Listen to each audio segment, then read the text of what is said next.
Greetings. This is the Get To Free Press, and I'm George Boston Rhines. The next few videos will be to highlight the problems across the state of Georgia. And I want to commend Ms. STACEY ABRAMS for being the guest speaker at the Brooks County 2020 Freedom Fund Banquet on February the 27th, 7 o'clock. She has been taking on the issue of voter intimidation, voter impediments, voter suppression, clearing people from rolls, etc., etc., etc. I want to add to Ms. STACEY ABRAMS' agenda to work for the black elected officials that are elected but are attacked after the voters vote them into office. Since December the 21st, 2010, I have documented facts for many cities across Georgia, in Madison, Florida, about how they attack elected officials and remove them from office by the help of white folk, black folk that join them, members of law enforcement, the judicial system, and others, including the Secretary of State's office with Brian P. Kemp, who is now the governor of the state of Georgia. I have traveled to Macon. I have invited these black officials to meet with me in Macon for an interview, and you can see this on Boston G.B.R. on YouTube channel. So STACEY ABRAMS, I commend you for going to these small towns. I invite you to go to Madison, Florida, and meet with the Madison, Florida 9.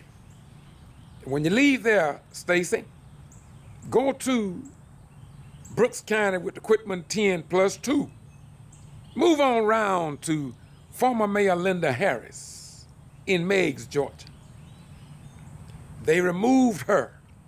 The local newspaper, the Thomas Enterprise Reporter, lied on her. The TV stations lied on her. And they would not be fair and balanced in reporting the truth. Move on over to Camilla, Georgia. Even the female mayor that took office before Mayor Rufus Davis.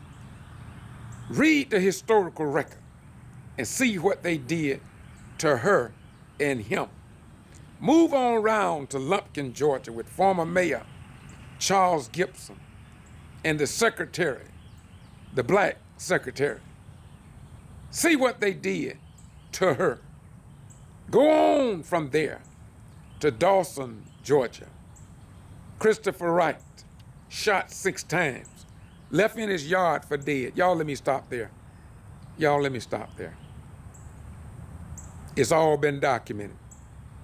Behind this introduction, I'm gonna post 3 videos, and it's focusing on Douglas, Georgia, Commissioner Olivia Coley Pearson. They brought her up on charges just like they did the Madison, Florida 9, the Quitman 10+2, former Mayor Linda Harris, and many others. So to save time and space, sit back and see how they took her through hell and high water. Her first trial was a mistrial, just like the Quitman 10+2 with Miss Luda Smart. Miss Luda Smart's second trial was a mistrial. In her third trial, she was exonerated on all those bogus, illegal, discriminatory, false voter fraud charges. And of course, Commissioner Olivia Coley-Pearson was exonerated also. But they are still after her. Any black elected official who have not sold out the voters and people who vote them into office, they are attacked, Stacey Abrams. So Stacey Abrams, don't just talk about voting rights. Please, Stacey, please, Democratic Party, Republican Party, Green Party, and Independent Party, just don't talk about voting rights. Call me. You don't have to call me. I will email you the names of these people. Some people have died from the stress that the Secretary of State thrust upon innocent, educated, professional black people. And the local Georgia Associated Press have never connected the dots, but I have. Let me repeat. The Associated Press, including Victor Blackwell, Rachel Maddow, and others, none of them have connected the dots like I have connected, because I really and truly believe in voting rights, and I truly believe in freedom of the press, and the public's right to know. Most of these cities, I have sent the information to the local, state, and federal governments, the attorney generals, and they will talk about it, but they will not address the issues what go on in public meetings wherever there's a black majority in the community or where there's a black majority on city council. Now, you don't have to take my word for it. I'm asking you to Google Georgia newly elected, mistreated black elected officials, and you will be able to see them telling their own stories. But then again, who cares except to get to free press? Yeah, I contacted Eric Holder of the Department of Justice, President Barack Hussein Obama. What did he do? Nothing. I'll say again, he did nothing. Did you vote for him, Brother Rhymes? Yes. Did he assist these cities? No. Did you call or notify the Democratic Party? Yes. Did they say something? No. And this is why some blacks say they would never ever vote for the Democratic Party, because the Democratic Party don't assist these small rural towns who are being treated like they in hell on the backside of heaven. Now watch the next two videos and see what they have taken this strong black woman through, and see if you see her being interviewed with Victor Blackwell. See if she's sitting down telling her story to Stacey Abrams. See if the Department of Justice will sit down or call her. Now, Living Alive came and did an interview on her, me, and some others. But it has no way in the world highlighted the hell that she's caught there in Douglas and Coffee County. It's a story you gotta see. And I have done my best to edit it to let you see what she has gone through. And there's many others that the news media, the white-controlled mainstream news media, will not publish.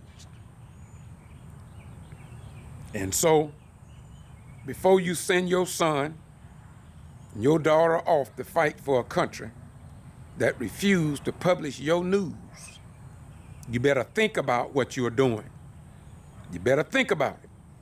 Yesterday, God blinked on our ignorance, but today, you will be paid for the work you do or the work you fail to do because you live in fear and masquerade as a Christian, as a Muslim, as a Jew, as a Hindu, as a Buddhist, as you, but you won't stand up to make the United States of America a better place to live and raise your children like other Americans did for you when you was in your mother's womb. And if you don't fight to save America and the freedoms that they told you you had but never enjoyed, then you don't deserve any. Now sit back and listen to what we have put together, because number one, we believe in freedom of the press, and we believe in your right to know, and we believe in the United States of America, faults and all. Now hear ye, O Israel. Hear ye, O Israel, black man, black woman, black children, and white right people. Stand on the square of truth, and when you can stand no longer, then be willing to die on behalf of truth, like your ancestors did yesterday. Welcome to our world.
The United States Constitution guarantees each person equal protection under the law.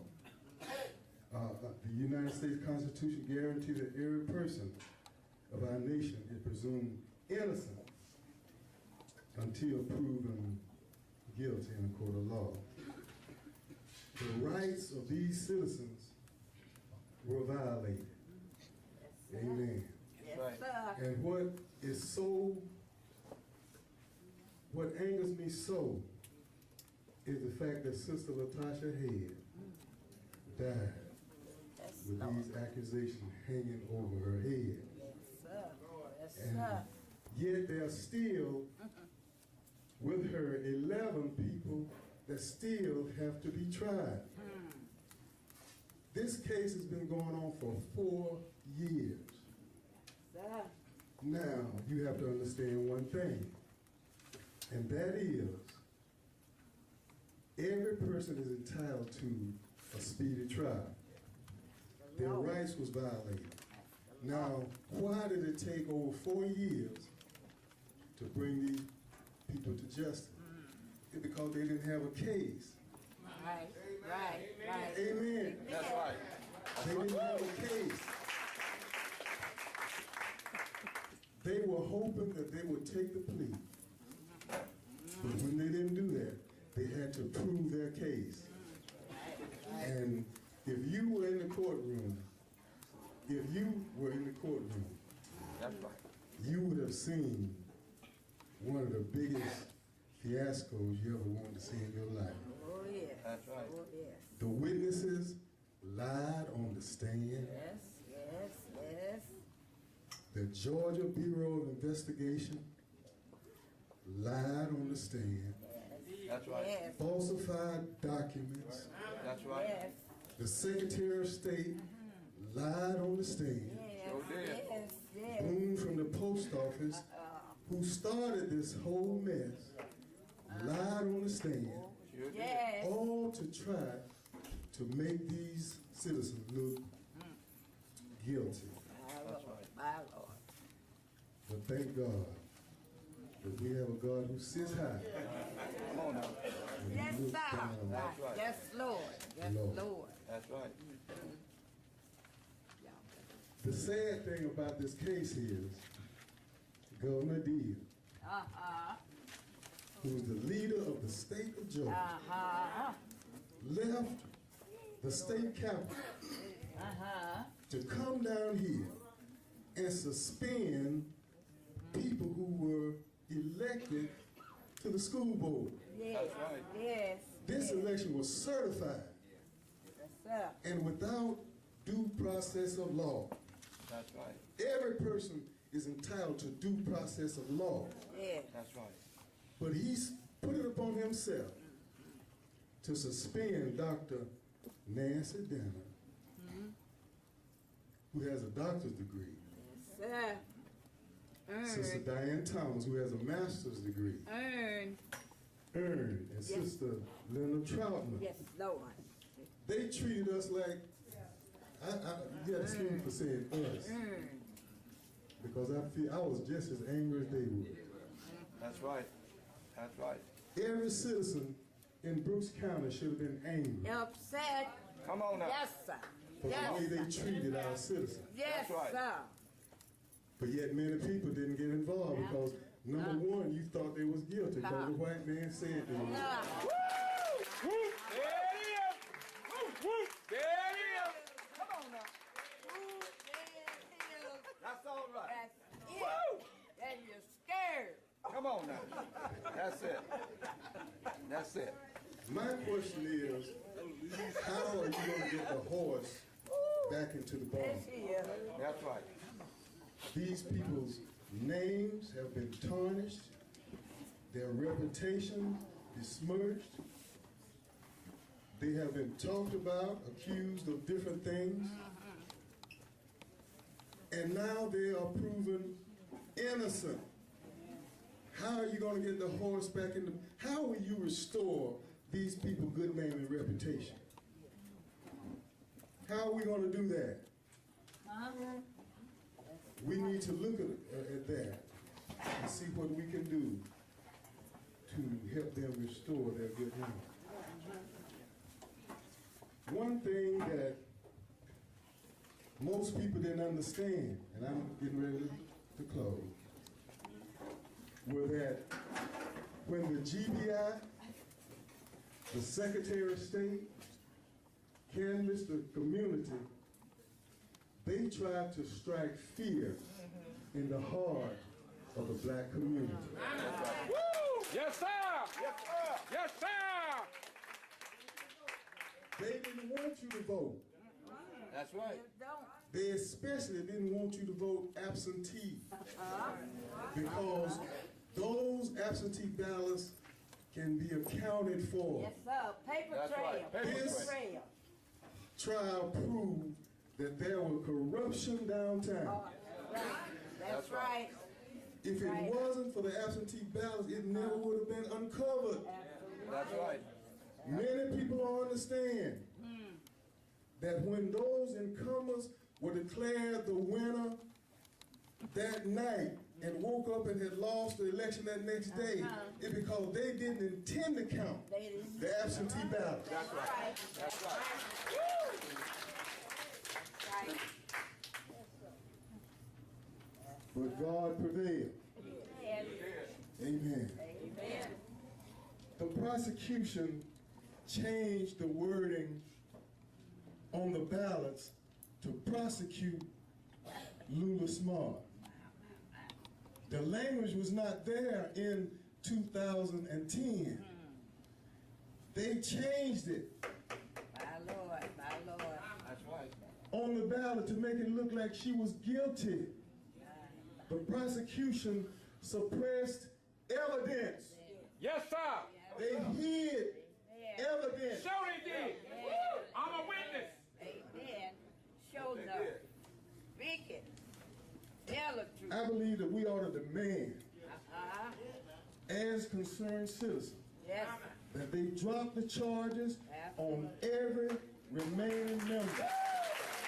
Whoop, there it is. Whoop, there it is.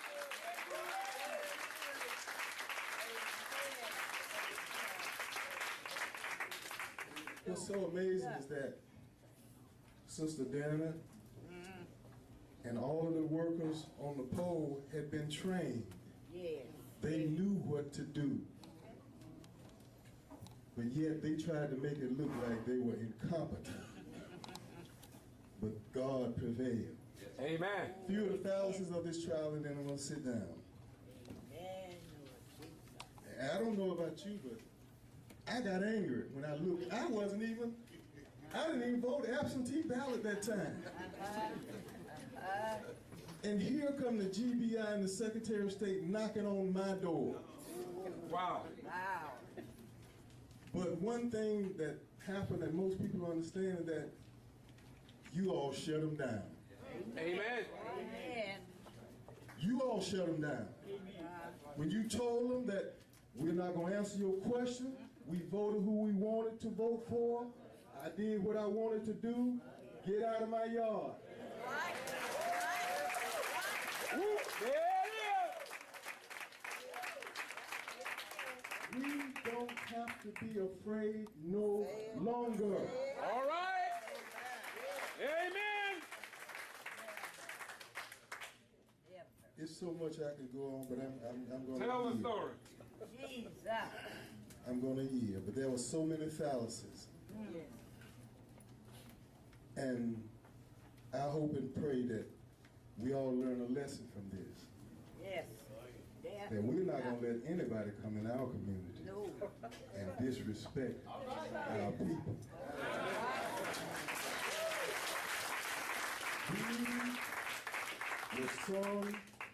These were the leading citizens of our community that they went after. Amen. Amen. Amen. Woo, there it is. If the head falls, the body, you kill the head, the body gonna die. But see, they didn't know Nancy Denham. And Rita, and Diane, Miss Sharpman, That's right. and they didn't know. They didn't know. But I knew from the beginning, that they were innocent from the start. I don't know about you, but I grew up in the 50s. I was born in 1952. Amen. Amen. And I know the tactics of the other man. They'll do anything to win. Oh, yes. Oh, yes. But I want to say to you and to all of the people who prayed and supported the Quitman team. I know some of you wanted to be there, but you had to work. I know some of you could have been there, but you chose not to. But thank you for your prayers. Thank you for just putting them up before God. Amen. And allowing God to use them. Whether you know it or not, God used them. Yes. Yes, he did. There was a gentleman that called me from San Francisco, and he said, "What in the world are y'all doing out there?" He got on our organization, NAACP, because they didn't come here. I'm angry. Because the president of the NAACP didn't show his face. Tell it. And I'm angry. Tell it. Now he's writing all kind of articles. Want the Quitman 10+2 to come up there and talk. Where was he when they needed him the most? That's a little bit of the history, and I'm going to close with this. The Get Out the Vote campaign of the Quitman 10 plus those who helped were the most brilliant campaign I have seen in my life. People voted who had never voted before in their life. Amen. People who couldn't make it to the polls. And they got beat at their own game.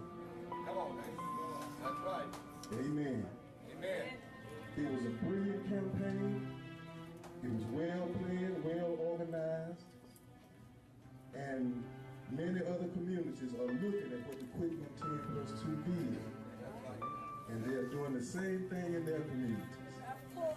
So we say quit on 10 plus 2.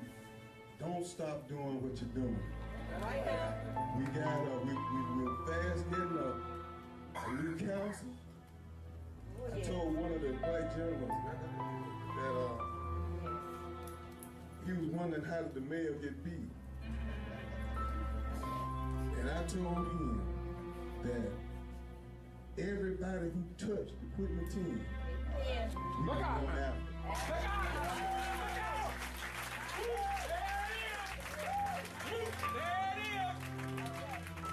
don't know about y'all, but you ain't gonna mess with no.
The night where he's in Judah asleep. I wonder who will wake him, bring him to his feet. Speak now or forever hold your peace. There's a night where he's in Judah asleep. I wonder who will wake him, bring him to his feet. Speak now or forever hold your peace.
Forever hold your peace.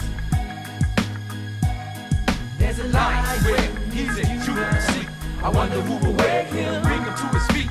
Speak now or forever hold your peace.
There's a lion where he's in Judah sleep. I wonder who will wake him, bring him to his feet. Speak now or forever hold your peace. There's a lion where he's in Judah sleep. I wonder who will wake him, bring him to his feet. Speak now or forever hold your peace. The violence of this beast must cease. There's a lion in Judah. I wonder who will wake him.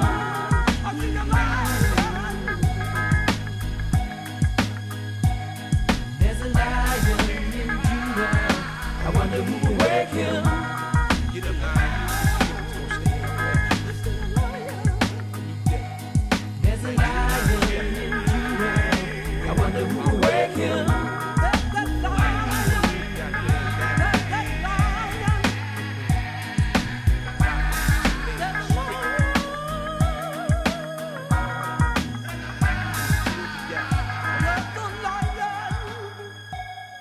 Don't stop.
Okay. Anyone else? Okay. Now we'll ask our commissioners if they would have any comments they'd like to make. Commissioner Pearson? Yeah. I thought I asked, was there anyone else? Yeah, please do. Good afternoon, Mayor. Good afternoon. City Manager. First and foremost, I want to apologize. I want to apologize for my actions that occurred Monday. I'm sorry. But as long as I have breath in my body, I'm gonna fight for righteousness. I'm not gonna stand by and just let outside sources come in and try to disrupt what we have going on in the city. Douglas is a great place. It's a great place to live. We have friends. I look at everybody as my neighbor. And the Bible tells me to love my neighbor. So I'm gonna love you. I'm gonna fight for you. And another thing I want to say, people seem to think that the Douglas Police Department is not operating right. But they're doing the best that they can do. They treated me professionally. They did their job. Nobody came to me and offered me any kind of favor. I'm proud of what our chief constables are doing with our Douglas Police Department. And I'm encouraging every citizen upon the sound of my voice, if you see something, say something. Even if it's me. If you see something, say something. Let's stop this division in our community. Let's work together. Douglas is a great place. It's a great place. And we move forward. We're working together. And that's what we stand for. I've been to this city now for 19 years of living. And I have seen a lot of progress. I have seen a lot. Especially in City Hall. And a lot of y'all can remember I used to come up here and raise all kind of singing. But I see the change. I see smiles on people's faces. And that's what we need. That's what we got to continue doing. It's working together. Stop trying to bring one department down or this department down. Lift them up. If you can't say something good, keep your mouth shut. Don't say nothing at all. So once again, I humbly apologize for my action. I really do. But I will not stand for any corruption to my neighbors. And you all my neighbors. I love each and every one of them. I really do. And if it takes me spending in jail, so be it. I don't mind. I will fight for Devil's Jordan. Thank you. Thank you, Mr. Needham. Let me say that I commend you for standing up for what was right. Thank you as well. I appreciate it. Okay. Anyone else in the audience? Okay. Now we'll ask our commissioners if they have comments. Commissioner Pearson, would you like to begin, please? Thank you, Mayor. The other thing that I'm going to say is that, you know, I'm not going to get into detail about incidents last week and whatever. What I will say to the public is that those people who know me and know what I stand for. And I just like to ask that you use common sense when you read our newspapers, when you watch the news. People who are writing stories, they write the stories the way they want to write it. A lot of times it's regardless of what the truth may be. And I can definitely say that in my case, it was a lie which was written, and I really don't appreciate it. And it's really sad. I've commented before about how our newspaper seems to be a divisive mechanism, and it seems to be getting worse. But I just like to say, if you don't know something, ask. Don't assume that what you're reading is the truth. And I'm going to start with that because it's really kind of upsetting how people can take the truth and turn it all the way around to try to make it seem or be how they want it to be. But I tell you, I'll say this and I'll end with this. You all who are writing the papers, who are telling the news, you all have a God to answer to. So if you can live with yourself, then peace be with you. That's all I have, Mayor. Okay. Thank you, ma'am. Mr. Joseph? Mr. Swain? Yeah, I'd just like to commend Willis and Stevie for the work that you guys are doing with the rec department. You guys are doing a good job. Thank you for the teamwork that you're doing, making our rec department a successful work department. Appreciate the work that both of you guys do. Thank you very much. Mr. Moore? I just want to compliment Mr. Neesmith on the stand he took, and if you can't stand for something, you'll fall for anything. Mayor Pro Tem? Same with our community relations. Not on condone fighting, but I commend you for the stand that you took anyway at the same time. And I'd like to thank all the citizens to whatever you read and whatever you see, evaluate it as for what it is. The newspaper has a right to write freedom of speech, just like each one of us have freedom of speech. And it's up to us to decide what we decide, but there's nothing found on what anybody write. But it is found when we have to answer to it. Okay, thank you. Mayor, I have a question. Yes, ma'am. And I have this question because my name was mentioned in the newspaper, and we've had 2 commissioners to state about commending a stand that was taken. So since those commissioners want to commend somebody for a stand that was taken, the question I have is, what is the stand that you're commending somebody for? What was the stand that was taken? Explain that to me. Explain that to me. You said you commend somebody for a stand they took. So what's the stand? That would be up to the commissioner if you want to address that, or if you don't, that's up to you. You're You're saying something you don't know what you're talking about. Okay, well, let's don't get in. Everybody has a right to express their opinion. Right, but that's what I'm saying to the people now. Yes, ma'am. Know what you're talking about. Know what you're talking about. And it makes no sense, and it's wrong for people to print stuff that's a lie and other folks to say they commend it. Yes, ma'am, but you had an opportunity. I know I did, and I still have it. I said it because my name was mentioned. Their names were not mentioned. So I take offense to it. I take offense to them saying about commending somebody for a stand that was taken when they don't even know the stand that they're talking about. I take offense to it. Well, I have a right to say what I'm saying. No commissioners mentioned any names here whatsoever. That's right, they did, other than Neesmith. They mentioned Neesmith's name for the stand he took, and the paper took it that I supported the opposite side of Neesmith, which was a lie. Nobody said anything about what the paper said. Nobody said anything. They just expressed their opinion.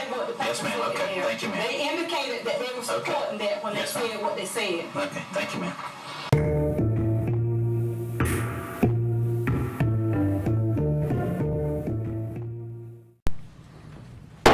Good evening. Good evening. Welcome to the City of Douglas Mayor and Commissioner meeting. This will serve as our regular meeting this April 23rd, 2018. Next on the agenda, we have recognition and presentation of award. Commissioner Pearson, if you would, please. All right.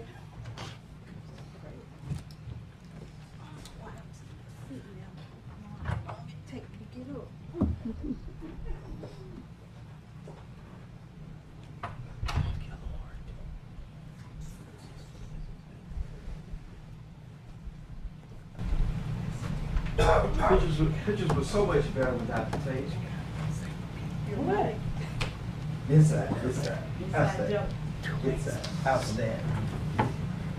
The Al Cole, with a nationally syndicated CBS radio station, is the founder of Distinguished People's Humanitarian Award for the past 5 years. Commissioner Pearson was nominated in December 2017 for this distinguished award. And I will read the award off. Olivia Coley Pearson, the People of Distinction Humanitarian Foundation is honored to present this award to you for your wonderful contributions to our human family. We encourage you to continue your outstanding work enthusiastically into the future. April 13, 2018. Thank you, Mr. Mayor.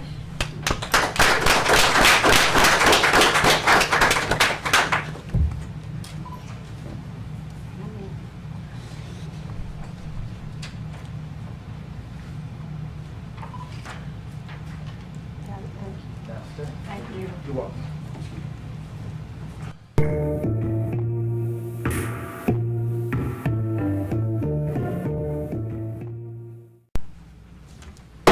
Good evening. Good evening. Welcome to the City of Douglas Mayor and Commission meeting. This is a special call meeting. Next on the agenda is the order of the approval of the agenda. I will entertain a motion. So moved. Second. It's been motioned and second. Any further discussion? All in favor? Aye. All opposed? Motion carries. Next on the agenda, we have a new format here. Item 5, the agenda items that we'll be discussing, item 5A and 5B. We are here to discuss these two items. After our last meeting, we found out that some of the things that were verbalized were not necessarily in accordance with the state law and our charter. So we are here after much discussion. A few of the commissioners wanted to have a discussion about these events again. So at this time, item A, to discuss the elected travel policy. The first thing we need to do is I need a motion to rescind our previous vote on not imposing a travel policy. So moved. It's been motioned. Second. It's been motioned second. Any further discussion? Mayor Pro Tem. I thought that was for the ones that was in agreement of the Robert's Rules of Order, and the ones that was in the totality of it, of the 4, that they can only rescind the vote, so that. Well, we're just making a motion. Okay, we can make, okay. That's it. Thank you. All in favor? Aye. All opposed? Motion carries. Hopefully you've had enough time to take a look at the elected travel policy that is presented before you. It's about 8 pages long, and it sort of hits on a number of items that we're to be governed by. Also, our city managers also attached a roadmap to travel policies for municipal officials that has been orchestrated or crafted by the Georgia Municipal Association. So, Mr. Adams? Yes, Mr. Davis, I appreciate you getting that together for us too. That's been very helpful. Mr. Adams, I would like for you to weigh in this from a legal point of view. Well, Mayor, as you know, the city of Douglas has never really had a written travel policy for its elected officials. I've never been called upon to give a legal opinion as to what the law provides as to that. It's never really been that much of an issue. However, in recent week or two, I have been asked to look at this, and in looking at OCGA 3635-4, there is an express prohibition against any funds being used for anyone other than the elected official. It's statutorily set out in that code section. That code section is attached to your information.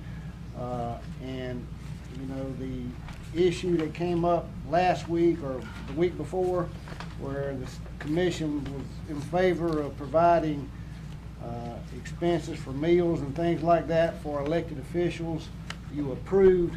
However, that would be violative of this code section.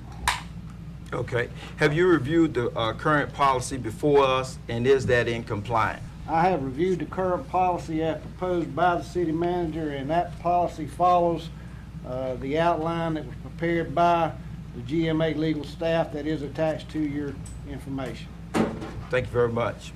And I would also point out, Mayor, that in looking at the travel expenses for the city of Douglas, since Douglas did not have a written policy, I looked at the federal policies as well as the state policies, and neither one of those provide for expenditures on behalf of anyone other than the elected official or the staff member.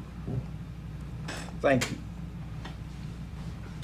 As I said previously, after much discussion and media exposure and barbershop talk and church talk and stuff like that, wanted to make sure that we were in compliance with the state law and our charter.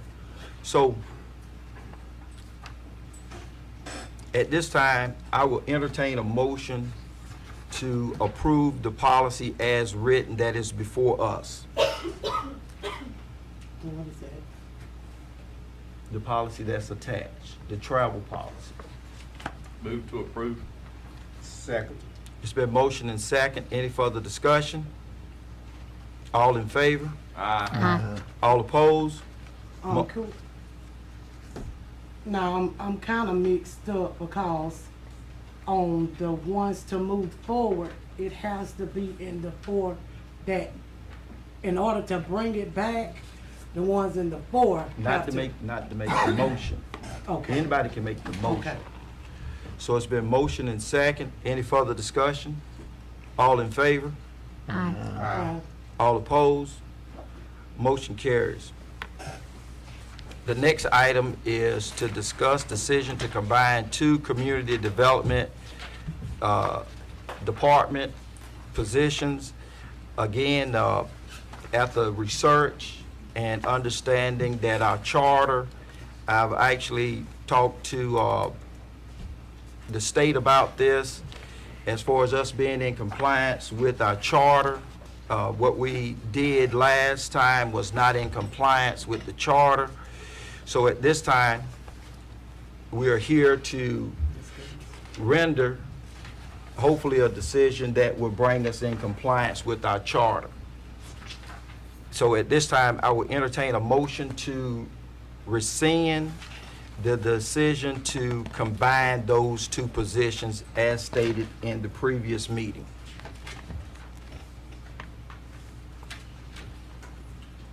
So it's been motion and second.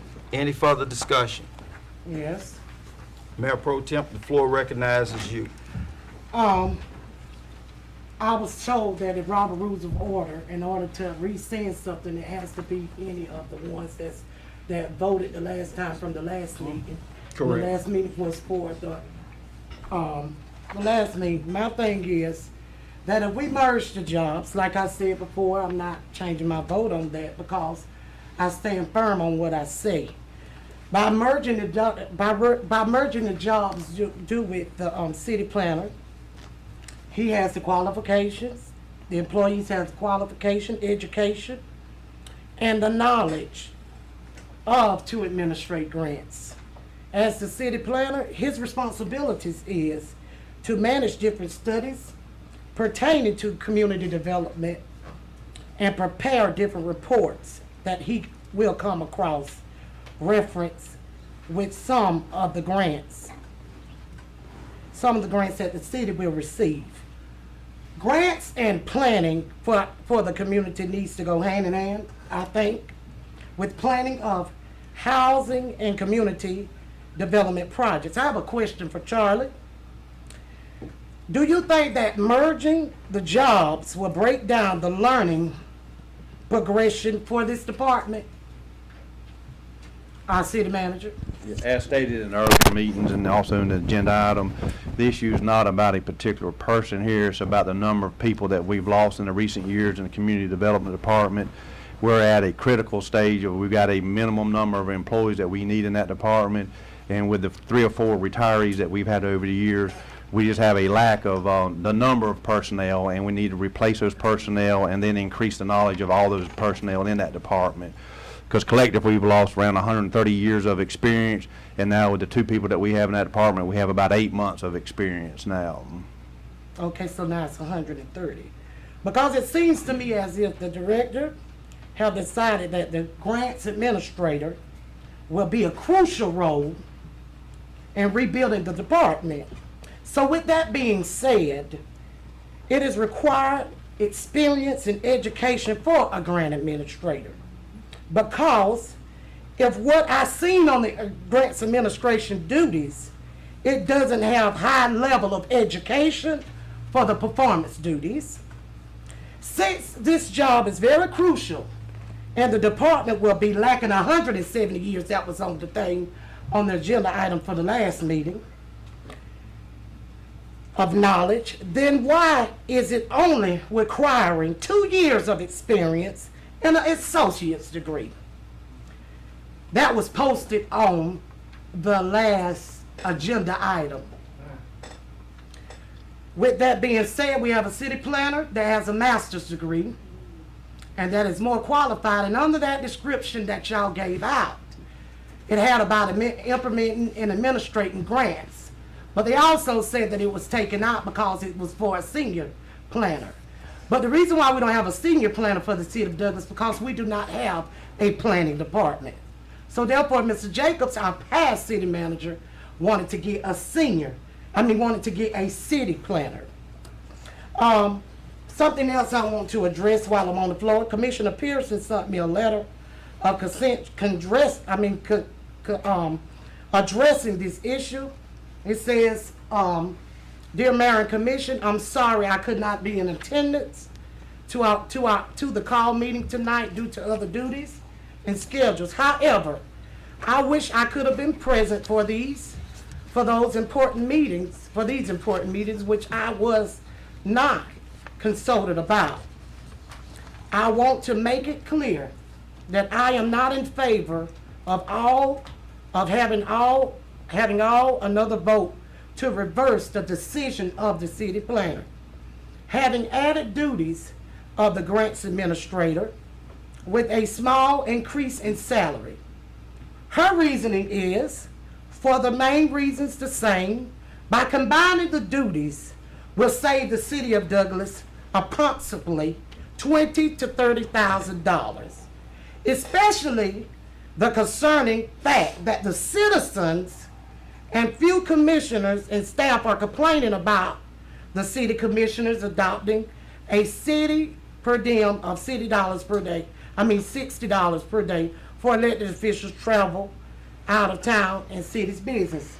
Lastly, I have stated to reverse the decision which has already been fairly voted upon for this employee. It is a grave injustice, not to mention the creation of a hostile environment. I pray that each of you will truly seek God in your voting this evening. Thanks, Commissioner Pearson. And with that being said, I want to address this about this issue.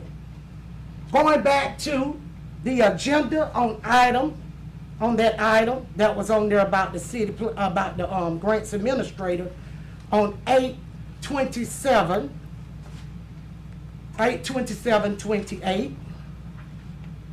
I just want to say this, that I want to address this, make this for the record, for the citizens, because I am aware that the commission is not interested in policies, but protocol, but following protocol. Going back to the agenda item on 8/27, the information that was presented to uphold the protocol wasn't accurate and is a violation of policy number 19, rule of personal conduct.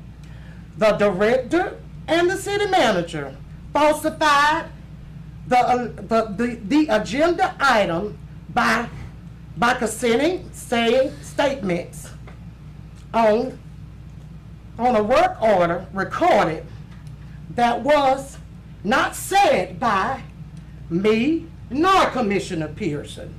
How can we insist on following protocol, but we cannot follow written policies?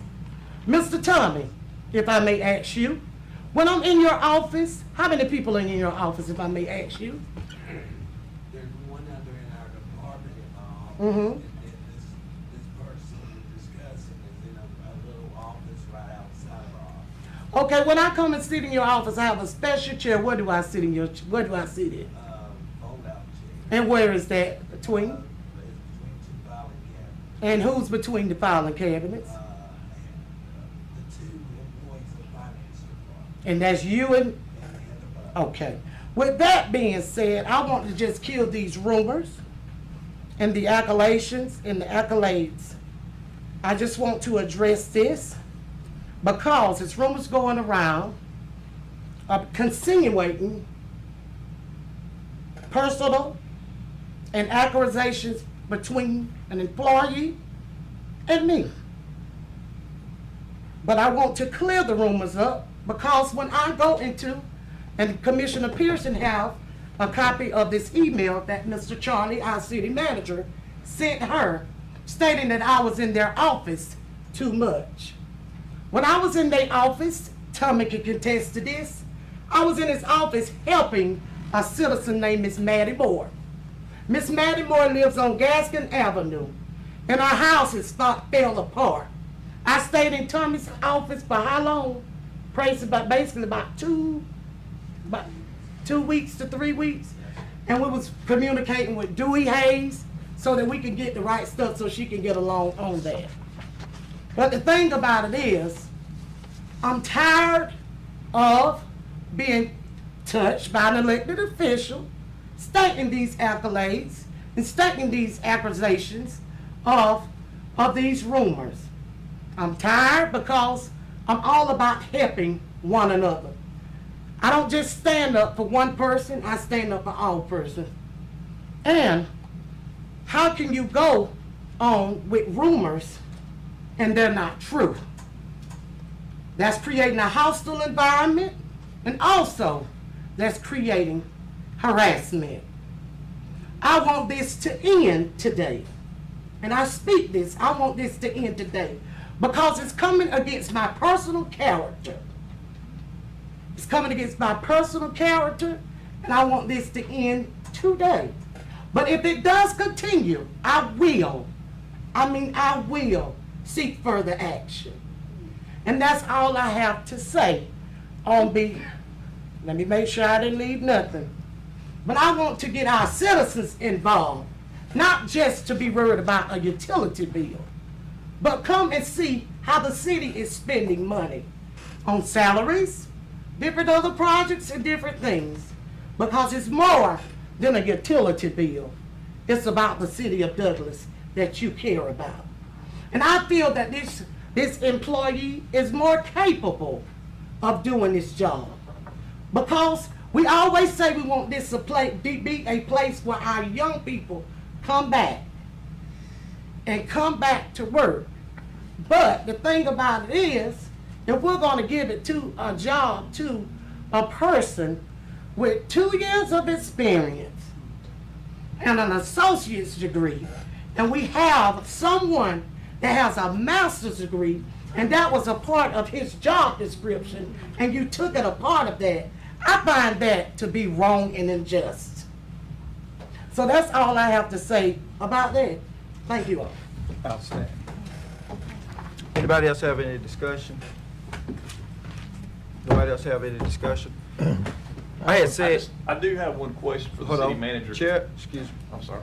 Chair recognizes Mr. Moore. On this person for this position, as you know, we belong to the Regional Development Commission, and they are a big help on getting grants for cities, small cities, cities our size, large cities, but it's a big help, and we pay to be a member of that, and so they are at our disposal, helping us to receive grants and let us know when we get grants.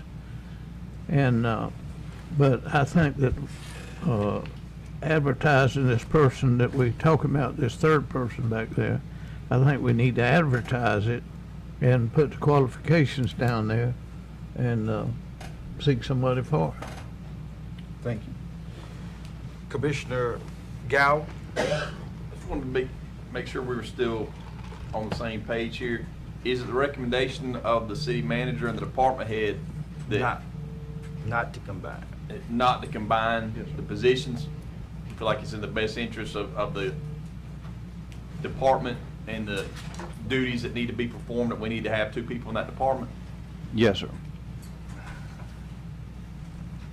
Any other discussion? I have a discussion. Since from the start, since Commissioner Moore, you can attest to this, when it was mentioned about this department, I feel like if we're losing 130 years of knowledge, why didn't we bring in somebody with the knowledge in community development? Why didn't we bring someone advertise that for that position? But we didn't. We considered and we promoted someone to that position. So I feel like it would be unrightfully, like a lot of stuff is unrightfully, and we say that we are going to look at this and look at that, but a lot of positions we put a lot of people in, they don't have the education, but we still put them there. And so I feel as if at the end of the day, that's just like, for instance, we was here the other week about the police description, and Mr. Preston, he put on there saying that we wanted to micromanage the police department. But the proposal was given to us on May the 31st by Mayor Polk for myself, the city manager, the new city manager at that time. We was going through transition. The new city manager, myself, Commissioner Pearson, and Commissioner Godwin, to restructure the City Douglas Police Department. But it wasn't as if that was on Douglas now. It's as if the mayor and commission wanted to micromanage. But it was a proposal that was proposed to us. And I told the city manager to reach out to Mr. Preston to tell the truth about the matter, because the proposal was given to us and the attacks was on us.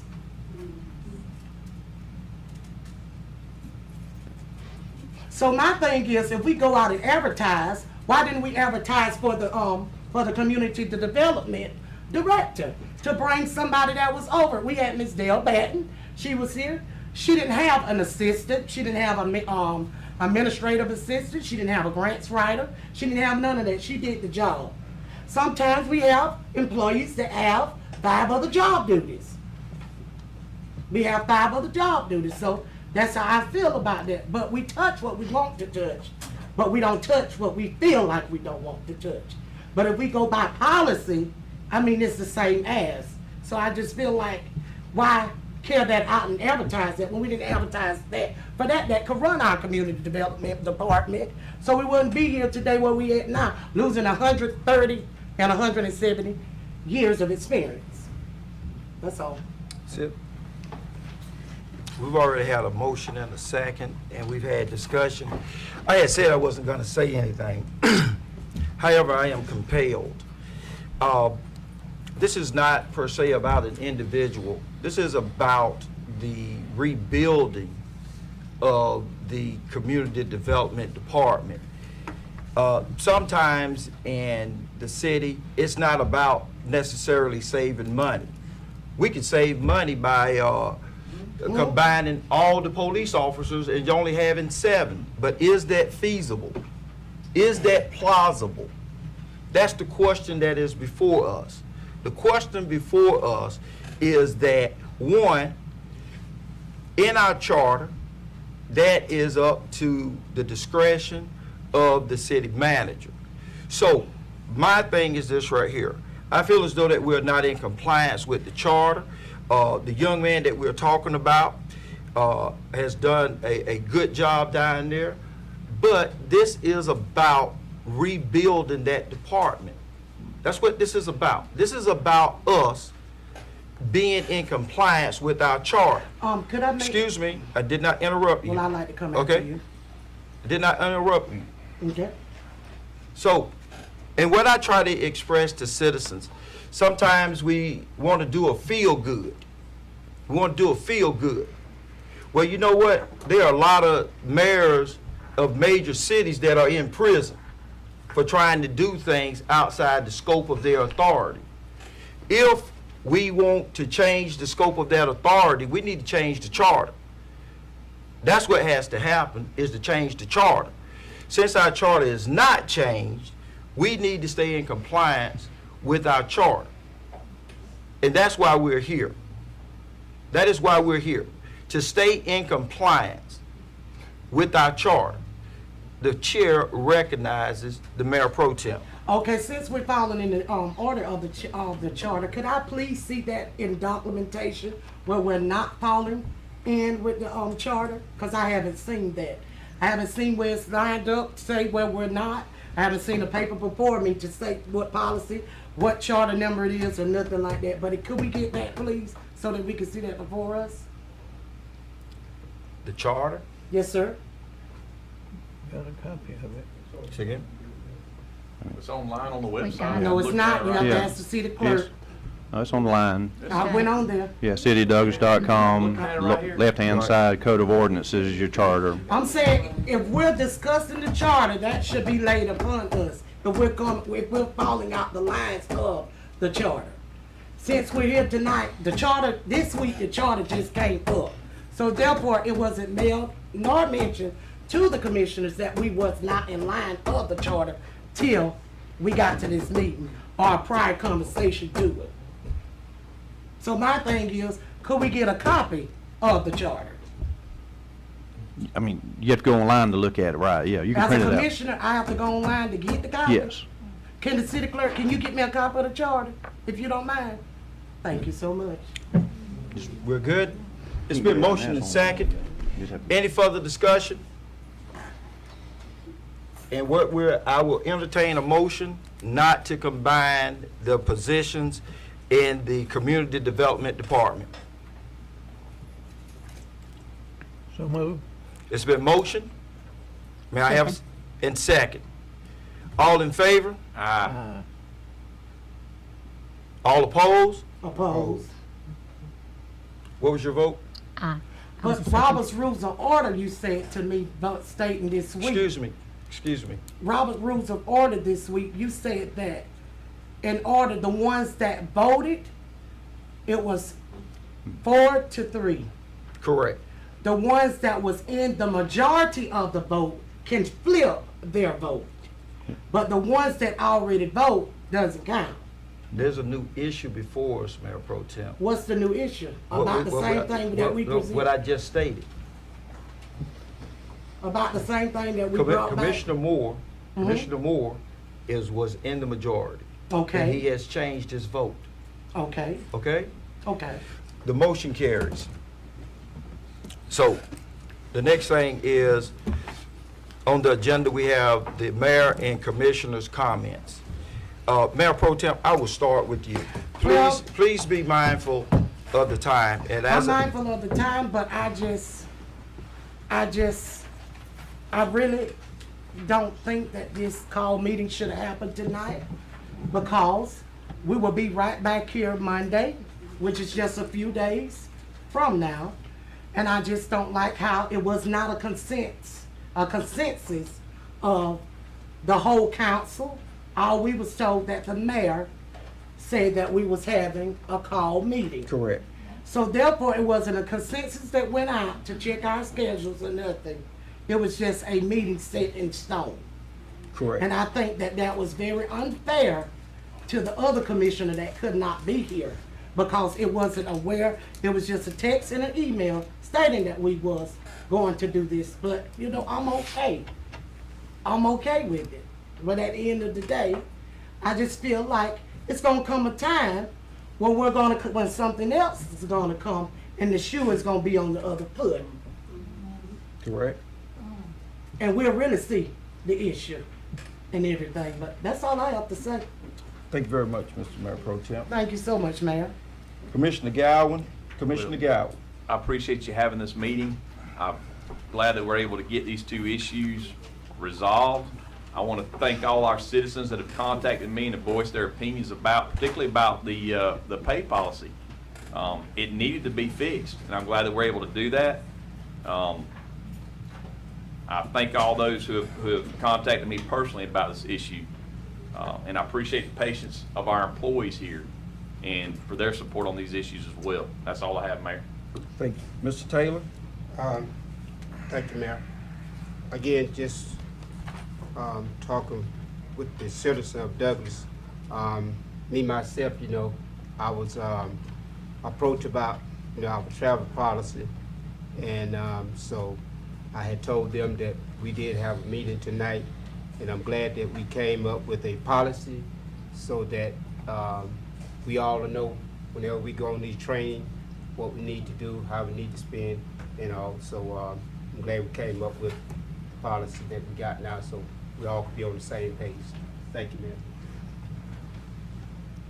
Thank you. Thank you, Mayor. Commissioner McNeil, please. Thank you very much. I agree with Commissioner Gowan and Commissioner Taylor in that I appreciate the citizens' response and the folks who've reached out to me personally.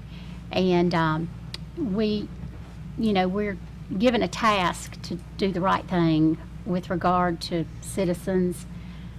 The financial part of the city of Douglas is a great responsibility to save money in any and every way we can. But I also agree, on the other hand, with our city manager that, to diminish the job force or to take away responsibilities and take away people who are in important positions and combine jobs can do things to morale, it can do things to other people in the city as far as their capabilities and the way they do their job. I want to see us carry on and be a city of ethics and a city of having responsible staff and people who look forward to coming to work here. I want to see us get along as commissioners also. I don't like a divide at all. And so I would strive towards that. And again, Mayor, thank you for bringing this back to allow us to, revisit these two issues. Thank you. Thank you, Commissioner McNeil. Commissioner Moore. Mayor, thank you for, like I say, calling this meeting and this, get some things handled and let people know we are interested in what they say and what goes on. And we just wanted to get it corrected especially on the travel policy. And because we're spending taxpayers' money, and that's some of our money. That's all. Thank you, Mr. Moore. My comments are as follows.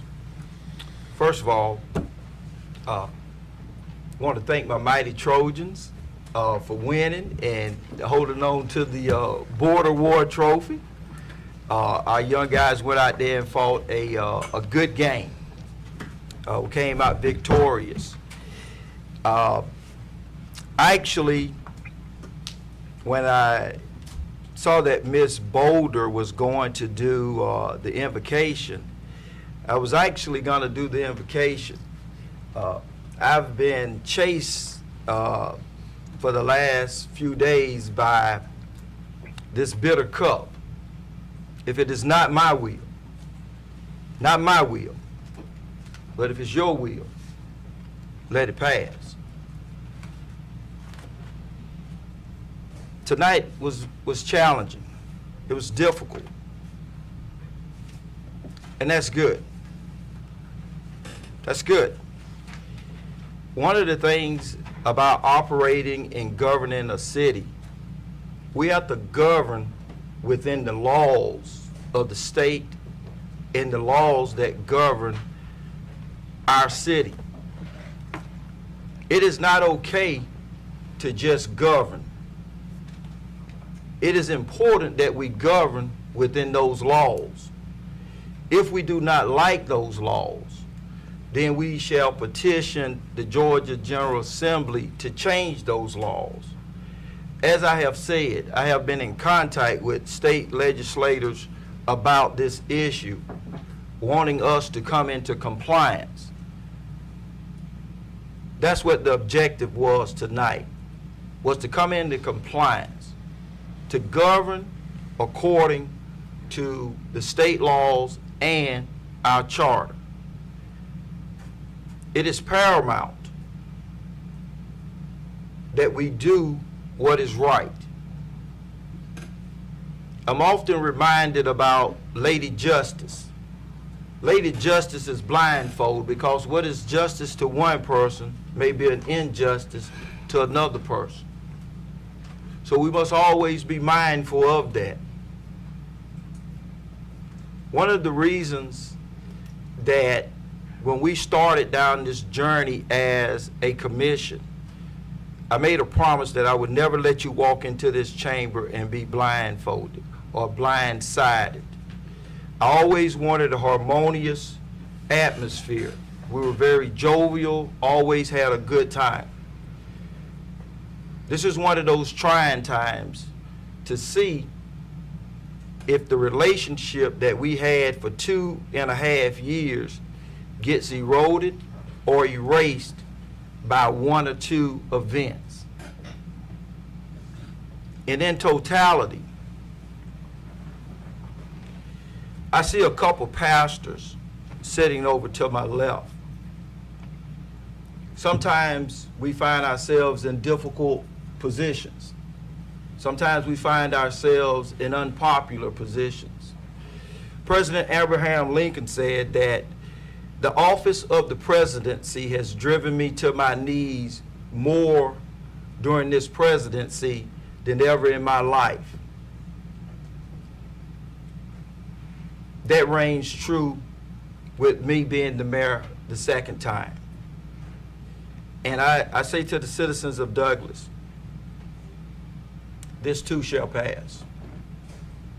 The city of Douglas, we have to get on the other side of this. We have to mend some fences. We have to mend some fences. We are still charged to govern the city of Douglas. That's what we are here to do, is to govern the city of Douglas.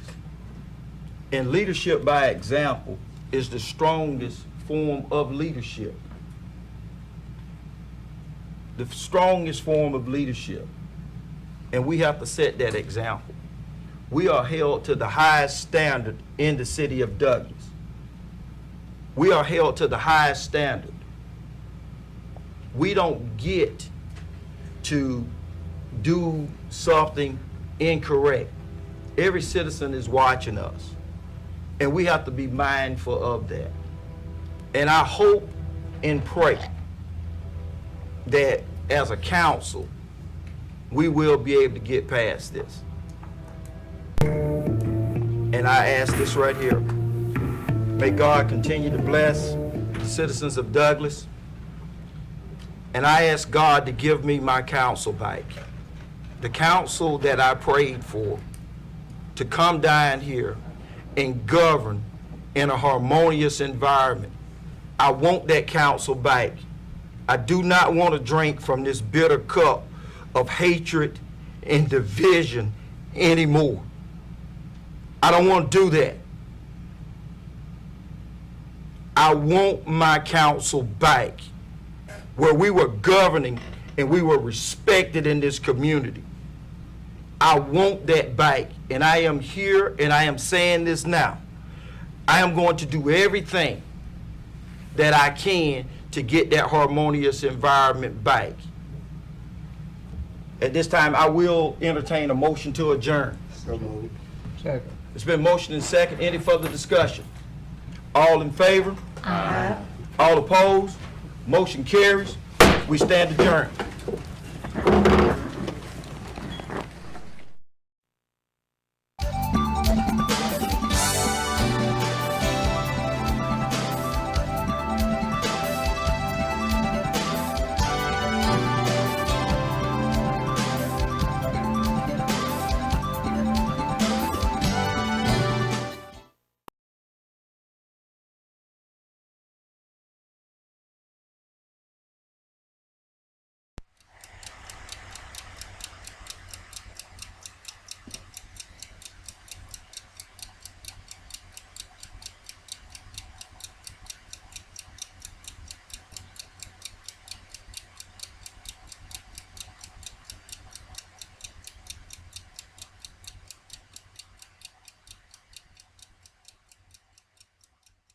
As I said earlier, we do have an addition to the agenda. Tonight we have with us State Representative Dominique LaRick. If you would, sir. Thank you, Mayor. I wanted to read the email, if I could, that I sent you to just sort of give some context as to why I'm here and spend a few minutes with you. I just wanted to be completely transparent with everybody about how we got involved with some of the questions as it related to the charter. And so I had sent Mayor Polk an email just maybe about a week ago. And I said, Mayor Polk, I'm reaching out to you alone on this very important issue. We have been contacted by citizens and the media of Douglas related to concerns about certain commissioners governing outside of and above the authority granted within the charter of the City of Douglas. The City of Douglas Charter explicitly prohibits commissioners from managing and engaging in the day-to-day business of the city departments. I would like to meet with you and the commission if possible to discuss these allegations. I am only asking that we have a conversation because I am completely aware that there are two sides to every situation. I say, however, that the state takes very seriously the compliance and adherence by local governments to their charter. We have been cautioned many times about the seriousness of complying with the local government charters. We have been in the structure of government outlined in those charters. I will also say, Mayor, that your judgment and service has not been called into question in this process, only certain commissioners. I hope you have a great day and keep up the good work. And the reason I worded that short email in that way was because we very seldom ever get involved unless someone reaches out to us at the state level first. You are elected commissioners and the mayor in the City of Douglas to handle the political side of the business here, to manage the budget, to approve recommendations from the city manager, Charlie Davis, that comes up from department heads. So I just wanted you to know that I would not have reached out to the mayor had we not had some concerns about this. And as you've already discussed in length about your charter in the work session, I wanted to let you know that after I was contacted, I called Legislative Counsel in Atlanta. Paul Higbee is he's the legislative council member, one of our lawyers that handles all of the local legislation. And if we have any questions about the City of Douglas Charter, Coffee County Charter, or the school board charter, we call Paul Higbee. So I contacted Paul and asked him some questions as it related to the City of Douglas Charter specifically, and commissioners, the allegation that commissioners had encouraged or requested a certain job position be put together, and in some way possibly have that forced onto the agenda. And I didn't go into any detail with names, commissioners, nobody. I've always referred to this as just certain commissioners. I've never said district numbers or anything. And so Paul reached back out to me and he said, you know, Dominic, let's walk through the scenario one more time. And I said, it is my understanding that certain commissioners are asking a department head and a city manager to put two positions together and possibly consider a certain employee. And his response was this: if that recommendation is not brought by the department head and city manager from the city manager's position as the managing person in this community, it is out of compliance from what the charter states. A liaison does have the ability to talk to department heads, and we've quoted a lot of sections, 2.18, 2.31, 2.24. But in 2.31, it explicitly prohibits the mayor and commission from bringing anything in here for a vote, with the exception of budget, when you start talking about budget, working out the budget, or policies and ordinances and those kinds of things. But when you're talking about hiring department heads, personnel, and those things, a liaison can have a conversation with the city manager and ask the city manager to bring it to this commission. But per the charter of the city of Douglas, Charlie does not, and I'm saying Charlie because he is our city manager, he does not have to bring that in the way of a recommendation to this commission to take a vote on, because he is the city manager and that's his decision. So I'm going to kind of stop right there and tell you what I would like to sort of see going forward. I don't have a comment per se on what has happened, what you've discussed in the work session, or ultimately what happens with the job description or the person that's hired. But what I do have a tremendous responsibility to do for this community is make sure that the charter is right. Because your state legislators, myself and Senator Tyler Harper, want to make sure that if there's ambiguity in the charter and there are things that need to be clarified, possibly from Mr. Adams or members of the commission or citizens of Douglas, we want to make sure that this charter will continue to govern the city of Douglas for 50 or 100 more years. I told somebody this earlier when they asked me. The charter for a city, county, or school board is kind of like the Constitution of the state of Georgia or the Constitution of the United States. It creates some separation of powers. As the legislative body, as the policy-making body, and the one that handles the budget, you have certain responsibilities. One of those responsibilities is you hire the police chief, you hire the fire chief, you hire your city attorney, and let them help you with enforcing the law and applying the law. Your municipal court judge applies the law. But when you hire your city manager, you hire your city manager to handle all of the day-to-day operations of this community. And if there are parts of this charter that we can help you to tighten up, or maybe we can put some language in there that does allow some discretion, as long as it is approved and communicated through the department heads and the city manager, I want you to know that I'm willing to listen to any and all sides as it relates to making sure the charter will best serve the citizens of the city of Douglas. So I'm going to close with that. I know you've been here too long, Mayor, but I do want to say this. God bless you all for what you do.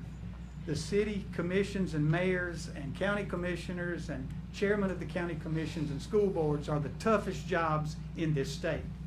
And I'm glad we opened up with prayer, because you certainly need it, and we appreciate all that you do here at the local level. Mayor, I'd be glad to take a question or two if you'd like, but other than that, I'll turn it back over to you. Does anyone on the council have a question? I do.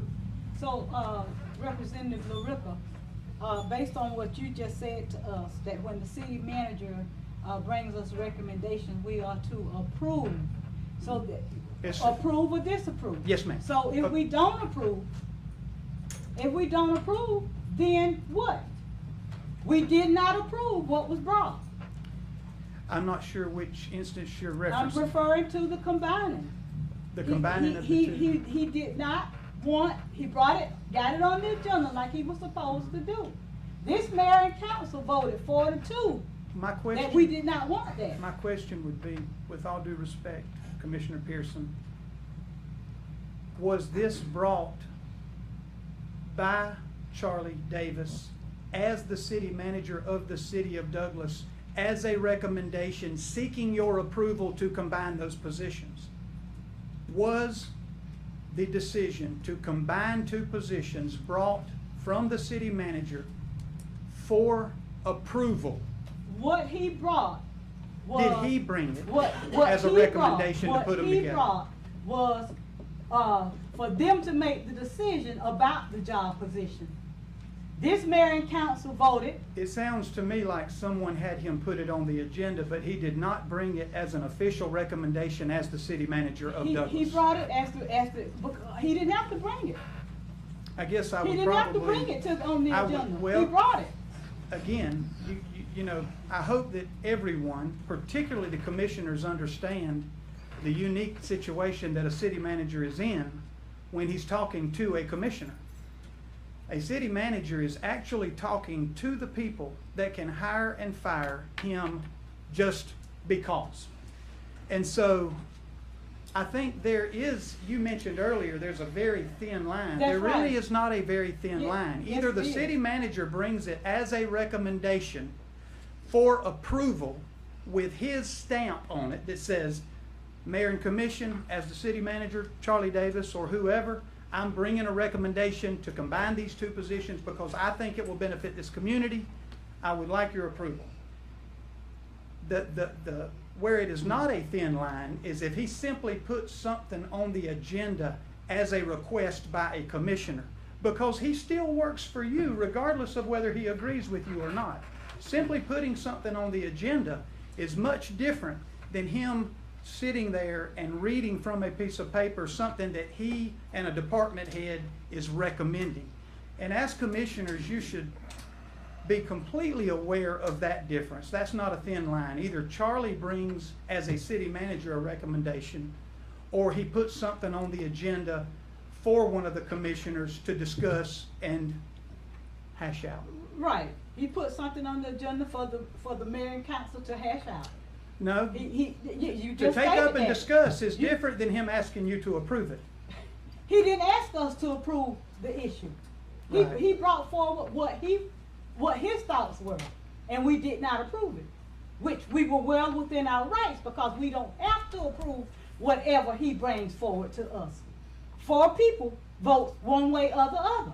My understanding is that the department head and the city manager wanted to continue with posting a job opening for the 2 positions, I guess, which would have ended up being 2 positions and not put them together. If that's the case, and a city manager tries to force that move, it is in non-compliance of what the charter says your day-to-day responsibilities as a commissioner is. I beg to differ. And again, I beg to differ. totally agree with I beg people to that differ. that Because differ. if that's but the case, this is coming then from the man mayor that and writes the council, laws there's for no the charter. need for the mayor and council, sir. No, you. No, it's not. The city manager needs to make all the decisions. The charter explicitly says what you can and cannot do, and one of the things And that we it's- don't have to accept everything the city manager brings. You certainly do not. That's exactly right, If and we he didn't brought- accept that one. If he brought a recommendation to this commission to keep the jobs separate, or whatever. You can That's what he approve it. did. That's what he did. That's what he You can did. approve it or reject it. That's what he did, and we rejected it. And so, then I guess the next step was to put them together. What was the next That's step? what we voted on. When we rejected what he brought, that was putting it together. Okay. What we chose to vote on, which we were well within our rights. Again. There's no need for a mayor and council if we're gonna have to rubber stamp everything the city manager brings before us. They have gotten with you and whomever are siding with them, but it erodes our authority if we cannot I reject just what he read the brings. email out loud with the first person I talked to was Mayor Paul, with the exception of the media and citizens of But you Douglas. say citizens have gotten with you and media have gotten with you because that's what they want, and that's what happens. Every time it comes down to a black person in this city of Douglas trying to move up and benefit, there's always an issue. When I came here in 1999, it was an issue. 2000, I got voted in 99. 2000, I took office. The first issue came about was the city clerk. I guess we were out of compliance when city clerk got put in, because Jackie Wilson wanted the lady from Fitzgerald. The city council didn't vote for that. Then there were other issues with Barbara Paul being fired, and we voted on that. Every time it's an issue with the black person moving up or getting better benefits, There's always a problem, and it's a problem when there's a black mayor present. Not saying he's the problem, but saying our authority wants to be challenged when we have the majority vote. And it's sad, it's discriminatory, it's wrong, and it's time out for it. To comment on It's time that, out. I think it's only fair that when you throw around nuclear type words like racism. Well, that's what it is. That we have an opportunity to respond. That's what it is. I may be wrong. That's what it is. But I am almost positive That's that the what it is. recommendation to Charlie Davis done. was made by Georgia Henderson. I'm done.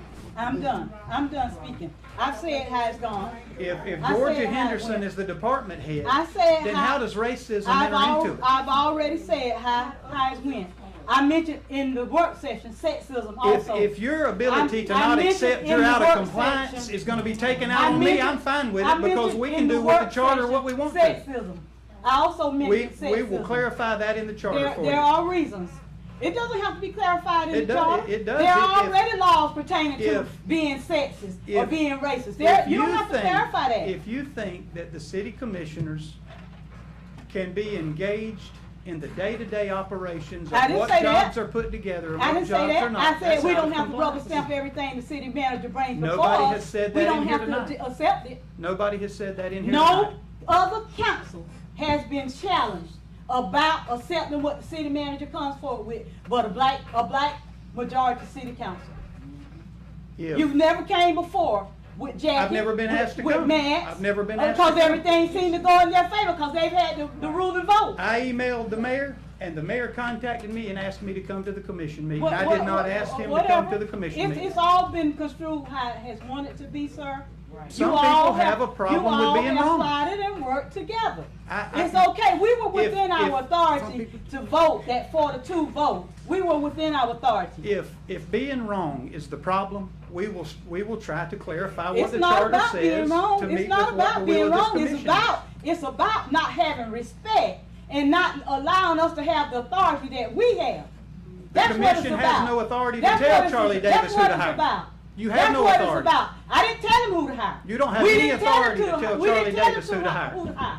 We didn't tell him who to hire. That's where you're going wrong. No, You think you that's have not what we authority that you did. don't have. That's not what we did. We didn't tell him who to hire.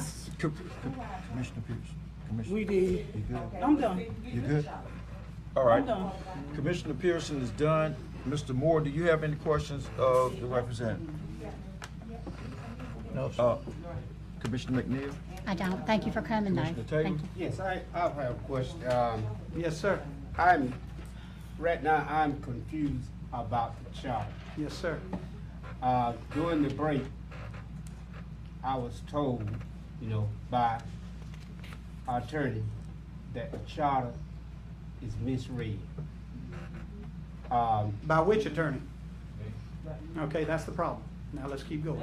That's not a problem. What's the problem? Right here's the city's attorney. He can't even tell you what it is. This is the city's attorney. So, May I finish? Because the city's attorney works for the commission. So, the city attorney also told the community No, the development city's department attorney's supposed not to to communicate. charge, Excuse not me. to charge KLC for a Excuse license. me. They haven't paid their license in years. The Miss- city attorney told that department not to pay, that they shouldn't have to pay it. Miss Commissioner? Pierce? Yes, Miss sir. Pierce? Commissioner? Yes, sir. My Ms. Pierce. comment is that Jerome Adams Uh-huh. works for the entire commission. Miss Pierce? And when Oh, questions, I'm listening to you. I'm just trying to hear his explanation. when you have questions during a break, I wouldn't even want to answer the question to a commissioner when their attorney is sitting in the room. Okay. The problem is not whether they ask me or Stanley or Bob or Commissioner Pearson. The problem is that the commissioners should go to their legal representation and say, how do you interpret this charter? And I That's did. it. I did it. Hold on for a second. I I'm getting did you- it. Mayor Pro Tem. I I'm getting did to it. you. Commissioner Taylor has the floor. Go ahead. And please, to all the citizens that are present and that are viewing, look, sometimes we have to hash these things out. That's right. We have to hash these out. But ultimately, hopefully we will end up in the right place.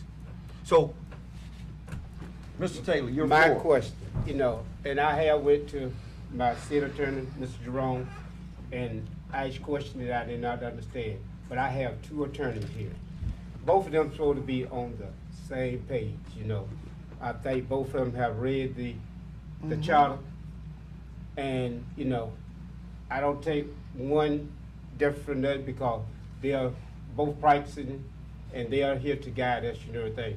Mr. Jerome, are we going by the charter of the city of Douglas on this situation here? Yes. Thank you. Okay. All right. That's all I'm done. I'm done. You know. Mr. Collins? I didn't I don't think it's a matter of interpretation. You also have a third attorney. It's Commissioner Galvin. He can tell you the reading of the statute, well, of that ordinance or that charter. So if you want a deciding vote, he can tell you it's simply 4. There's no interpretation to that. It's an or in there. It says 4 commissioners, 4, or 3 commissioners and the mayor. That's 4. There's nothing up for interpretation on that.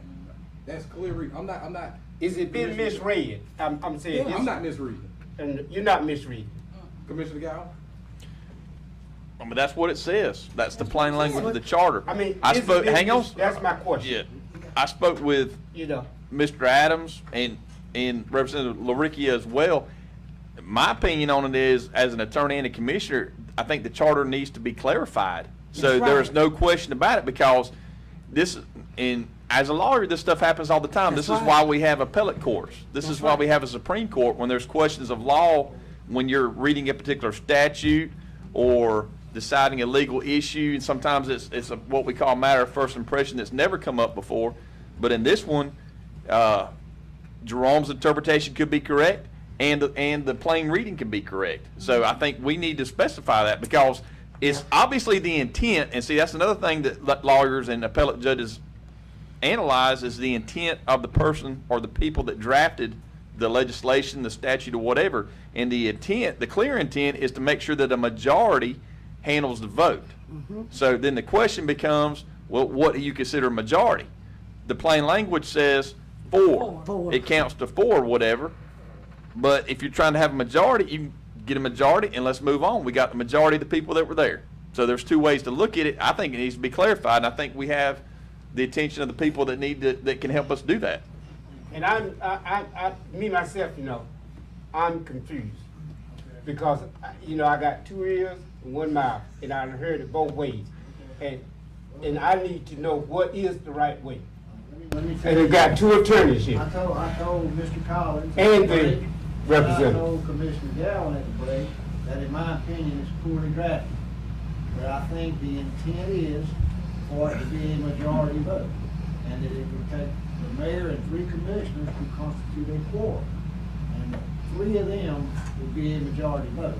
But I agree it is poorly drafted, and he would, Representative LaRickia may need to help us get that cleared up at the next session of the General Assembly. Agreed. Yeah. Yes, sir. Just a plain reading of it. It's 4 Commissioner Gow. That's what yeah. That's right. In the legal field, yeah. Without us getting into legislative intent, 4 is going to rule, correct? Correct? All right. Y'all have a good night. Thank you. Good deal. Thank you. Mr. Higbee, who helps write these charters and local legislation, referenced what Mr. Adams referred to is prior to the reading of the minutes, I guess in the following meeting, that any commissioner can call for reconsider, and there's been a lot of words thrown around as far as compliance and rescinding, but any commissioner can do that. So he referenced that because that was part of our conversation, whether or not they could go back in, whether it's to the request of Mr. Moore or Mr. Taylor, on 2 separate issues. Just so happened you could reconsider 2 issues at 1 meeting. And so he did reference that, but in my conversation with Paul, he was very clear about one thing as it related to the question that we presented. If the recommendation for putting jobs together, not putting jobs together, job descriptions or pay, if that recommendation does not come through the city manager to this commission for approval or turning it down, denied, it is not in strict compliance with the process of how you flow from the political body to the managing body. And so that may be where we take another look also. And again, we want what the will of the commission is, whether it's unanimous, all of you, or whether it's 4-3. We want what's going to be best for the city of Douglas. And, you know, again, to try to close on a little bit more of a light note, I serve with 179 legislators in my chamber. It gets a lot worse than this with back and forth and trying to hash out all the things. And that's part of what makes America great and what makes these communities great, are these passionate and heated discussions about what's right and what's best and the direction this city needs to go. So Mayor and Commission, I appreciate what y'all do. You're fixing to, I think Mr. Taylor was trying to get my attention. Mr. Taylor? All I'm saying is that, you know, I want to get it right. That's right. Because, you know, I don't want to go to jail for nobody, for nobody. I don't think we're quite to that point yet. Well, it could be, you know, it can lead up to that. But, We better not be we that need to close. look at this here and make sure we get it right. That's because right now, you know, it's not where it needs to be at, you know, and I'm done. Mayor Pro Tem? My thing is Jerome, Commissioner Godwin, Lord help me, and Attorney Commissioner Collins. Yeah, 'cause they just stated, and Jerome said that we was in compliance. He broke it down and said we was. So if it takes 4, that 3-2 vote was void. Right. And I'm just honest about it, 4-2 should stand. And that's because all of them can agree to it. I mean, wrong is wrong and right is right. Agreed. All right, you said it has to be 4 people. What if there's only 5 people up here, 2's out? Doesn't the majority still rule? It's got to be 4. Got to be 4. Got to be 4. My opinion is, I mean, You're it's, gonna get a chance to vote again in a few minutes. yeah, but it's still a majority of however many's up here. If you don't have 4 people up here and they all vote together, it passes. If 3 were out, it don't. You good, Mayor Pro Tem?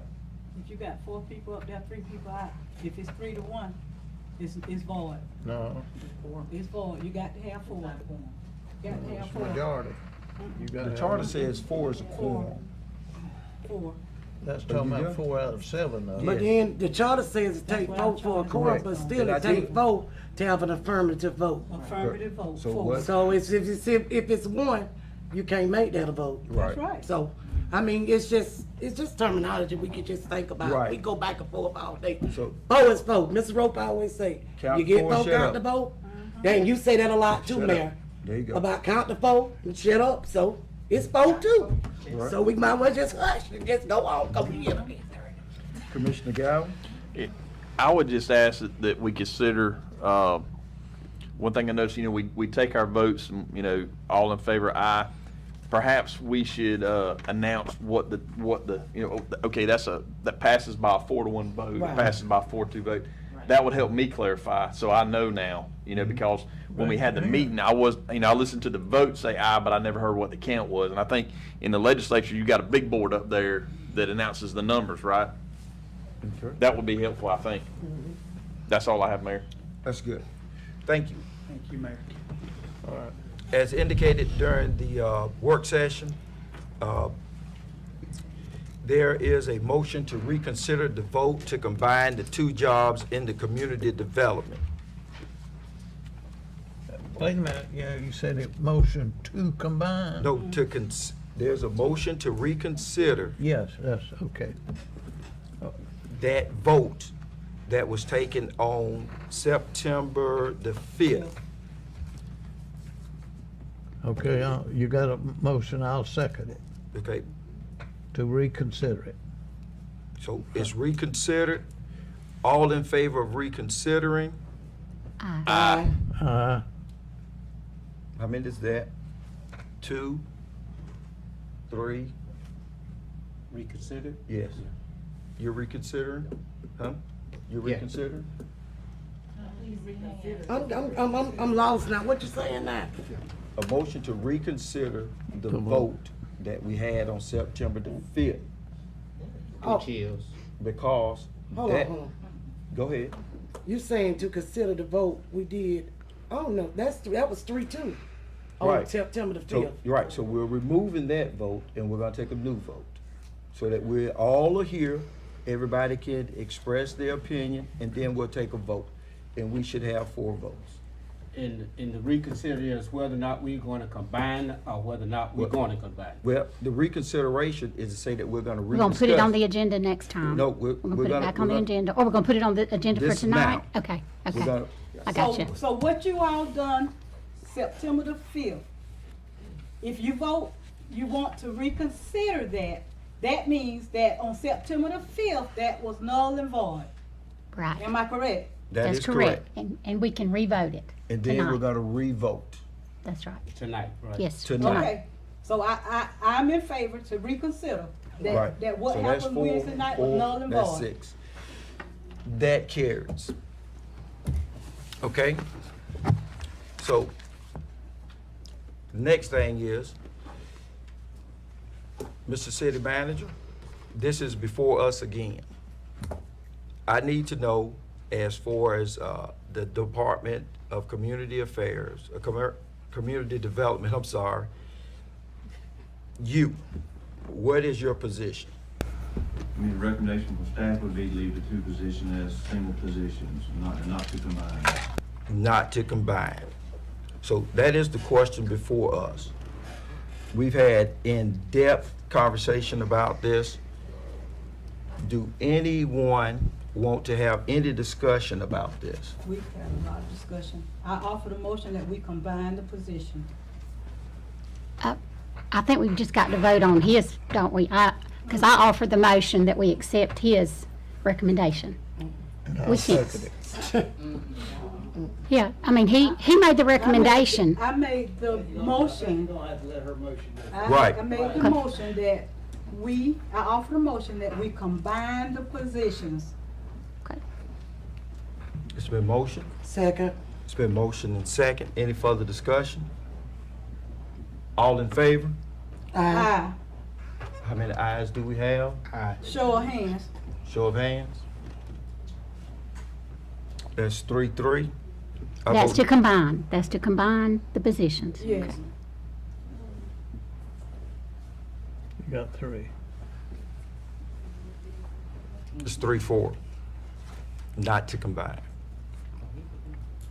All right, you want a motion now Yeah. to not combine? Correct. I make the motion that we do not combine the 2 positions. And I second. There's a motion and a second. Any further discussion? All in favor? Aye. How many is that? Aye.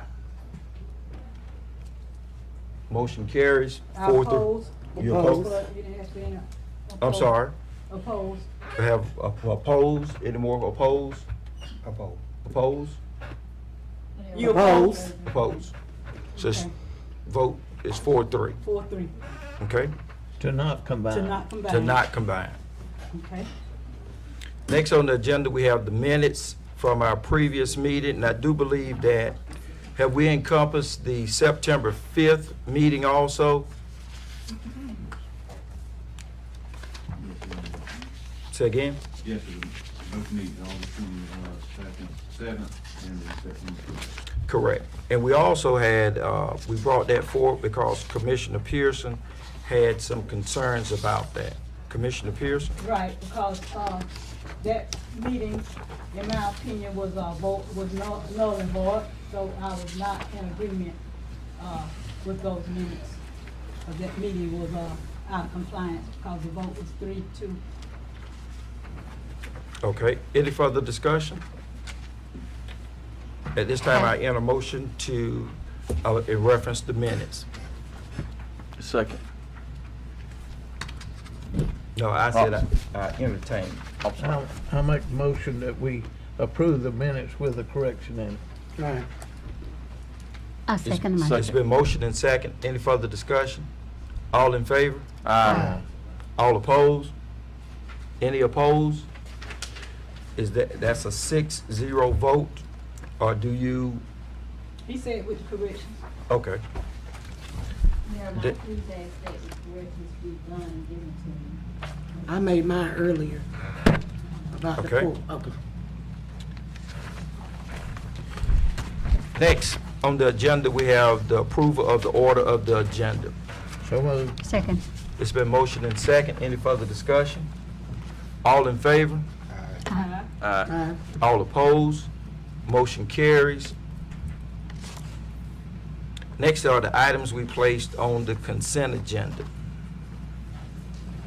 Make a motion, we approve them. Oh, you gonna read Read them 'em. off, though? He has to read them all. You got to read 'em. We got several items from the work session that should be considered for consent agenda. Item 3, have B, approve the purchase of a chain link fence for the police firing range. Item 4, have C, approve the cemetery committee appointments. Item 5, approve the purchase of a new bucket truck.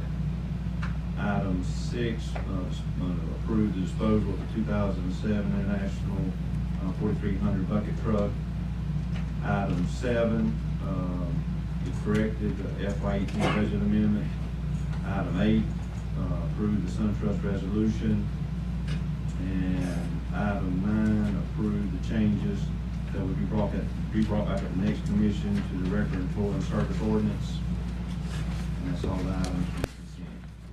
Thank you. At this time, I entertain a motion for the items placed on the consent agenda. Second. It's been motioned and second. Any further discussion? All in favor? Aye. All opposed? Motion carries. Mr. City Manager, we did have some items that we did bring forward from the work session for discussion. The only item, we've already taken care of the minutes, the item, only other items, item 2, tab A, discuss the purchase of 2 2019 Dodge Chargers and 1 2019 Dodge Durango. That will be standing mayor purchase manager. Mr. Mayor, how are you doing this evening? Doing great. Yourself? Doing well. Good evening. Recommendation is the mayor commission approve purchase of 2 2019 Dodge Charger pursuit vehicles and 1 2019 Dodge Durango special service vehicle as discussed in the night's work session meeting, and approved price on state contract from Aikens Ford of Winder, Georgia, for a grand total cost of $78,899.50. Move to approve. Second. It's been motioned and second. Any further discussion? As I stated in the work session, I'm in disagreement. We have several policemen who have actually terminated their services with the city of Douglas. We have some vehicles. I think that we already have enough right now for the police department, so I do not agree with spending this money for the additional vehicles at this time. Thank you, Commissioner. Yes, sir. Any further discussion? All in favor? Aye. All opposed? Motion carries. Thank you. Thank you. That's all the items from the work session. So are the items. Thank you very much. Next on the agenda, we have staff comments. No staff comments. Next on the agenda, we have the mayor and commissioner comments. Let's start off with Commissioner Pearson. Commissioner Pearson? Thank you, Mr. Mayor. You're welcome. I'd just like to say that tonight has been a very, very lengthy meeting. However, when you believe in the due process procedure, sometimes it's not a quick fix. Correct. I'm still saddened by the vote of this council tonight because of the fact, staff comes to us for recommendation as their liaison commissioner. We talk with them, and we tell them what our thoughts are, what the pros and cons are. But it appears that if we are not in agreement with what staff wants, then we are non-compliant or whatever. And I still say, it's my belief that there's no need for the mayor and council if whatever staff says is going to have to be approved upon, and we cannot disagree with what they might recommend. So I'm saddened by this process tonight. I know the other night when the meeting took place, the call meeting took place, I was not even bothered to be contacted as an elected official to say we're considering having a call meeting about the vote. I'm saddened that the position of the city planner, it would make much sense to combine the position with the grants administrator and save approximately $25,000 to $30,000. Any other time, that's what the mayor and the council harp on, is saving money. But in this instance, that's irrelevant. Saving money is not so important. But it's so sad that whatever the reasons are, whatever the true reasons are for not wanting that young man to do both duties, we've afforded that opportunity to several of our employees before. It's nothing new. Mr. Mike Hudson stood up the last meeting I was here, and he stated how he came here as the gas director. And then he became electric director. And then he became public works director, all combined into one as utilities director, with the increase in pay, because it saved us hiring those additional positions. But it's so sad that for this young man who has a master's degree, very well qualified to do these duties, we refuse to give him the opportunity to grow here in the city of Douglas. Every time there's a position concerning a black person moving forward, like it was for Ms. Juanetta as city clerk, there's always an issue. It never fails. There was an issue concerning our finance director. It was a contentious issue about an email that had been sent out. But I voted to allow that person to become finance director. That person was white. It doesn't matter to me that he was white. I felt he could do the job, and I wanted him to have an opportunity. Why is it you all can't allow this young man to have an opportunity? Is it because he's black? What is it? Is it because of the sexist remarks that were made? Because there were some made. There were some made, and I took offense to it. But this is all just an attempt. Like I said, we have the majority vote on this council of 4 blacks, something that's not normal, that don't usually happen. It's only the second time out of my 19 years being here. But when it comes down to us having the authority to make damn decisions, we out of compliance. We are out of compliance. This is 19 years being up here. And I've had to make the decision when Barbara Pop worked here and was being terminated unfairly. But then when Lindsay, I don't know her last name, she was a young white lady working over there. She had a problem keep coming to work because she had a young baby. She was being out. She was being tardy. I voted for that young lady to keep her job because I'm a mother. I know what it's like when you got to see about a sick child. It didn't matter to me that she was white. What mattered to me was to do the right thing. And that was to allow her to work. You all have done a disservice here. Y'all have done a disservice, and you can't put it, this council can't put it on nothing but the fact that this man is black. And y'all are trying to hold him back. But it's all right. God sees this, and he's not satisfied.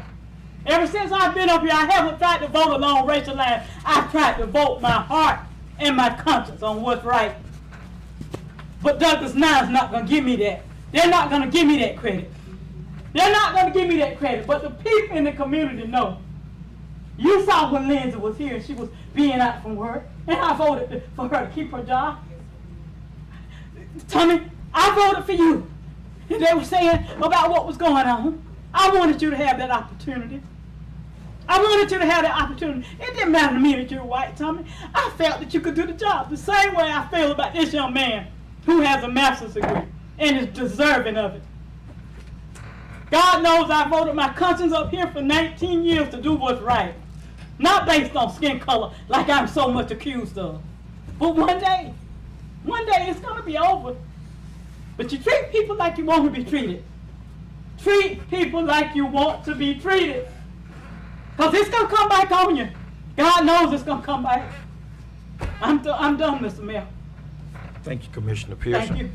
Mr. Mayor Pro Good Tem. evening. My prayers go out to all the bereaved families, and also we will be having voters registration on the corner of the four-way stop on Gaskin, September the 15th, all day, probably 9 to 2. And also, I want to give these thoughts. I don't see color when it comes to a vote. I don't see colors. I don't see color. I see just us. And I have fought since I've been here. I done fought for Caucasians, and I have fought for blacks. Right. I have fought for Miss Patty Merritt, and I'm gonna put it out there. Right. I have fought for Miss Patty Merritt that didn't even know how her job was gonna go. That's right. And I went to the city manager, and I told him this lady has been here for 18 years, and she do not need to be worried about, in trouble about her job. And Miss Patty Merritt is Caucasian, and she had a heart attack behind that. Also, I stood with Miss Blundell Thomas, That's right. with the public information manager. Also, I stood with Miss Tammy Wilkerson in that decision to do. I don't see color, but when I see somebody that can master and that can do the job to save money, that's what I look at it. But but it doesn't matter to this mayor and commission, because what matters to us is what matters at that moment. And if it don't matter, you're not studied. I am very disrespected and very high. I see the manager can move for this commissioner and not move for us. I have asked for him to reach out, and Charlie, I did reach out to Mr. Robert Preston to bring clarity to some of this stuff. If Mr. Terrell Jacobs was here, if it was something that came out, there was a press release behind everything that was done. There have not been press release. I don't like the communication that we don't get. That's what keep us divided. These little sidebar conversations. Coming to sit down, I don't even come to sit down no more because the yap, the talk. I don't be in nobody's office no more. Y'all can have these offices. But when it comes to the citizens, it comes to doing right, I'm gonna voice my opinion. Even if it's right or if it's, I'm gonna voice my opinion. Right. But my thing is, at the end of the day, I stand for what's right. Right. That's right. I stand for what's right. Regardless of the color. And I stand, I mean, it was fought against Miss Blundell for that thing, for that position, for the manager. I stood there right with her. Yeah. And I just feel like we make it that way, but it's not, it is what it is. And then with this charter, we say this thing and we say another thing, but it's in line, it's in print, what it is. Yeah. The first vote was in compliance. It's in print what it is. So I'm just at this point, I mean, we have these retreats. We go on Mayor and Commission retreats. The departments come to us with proposals and stuff for us to work on. We focus on that. But then all of a sudden, if they come to us with a recommendation, we out of compliance. Yeah, if it ain't go the way they So why have a retreat? Why go talk about these things and these things aren't gonna happen? sad. I just don't know what to say. I'm willing to move forward because I got to move forward. And I'm not gonna hold this against nobody. I mean, I'm not gonna hold this against no department, no city manager, but it is what it is. When it comes to communication, we do not get the same. Right. And I understand you got to treat me right because that's what the Bible say. But we do not get the same treatment That's right. when it comes to it. And I'm just telling it what it is, what it is. We can put it out there, we can say what we want to say, but I just felt as if sometimes we, mayor and commission have been failed when it comes to getting the word out, when it comes to any issues. It was nothing for Mr. Terrell Jacobs, and I understand he's not our city manager now. But he saved a lot of us from going to jail, because he told us that was his job to keep us out of jail.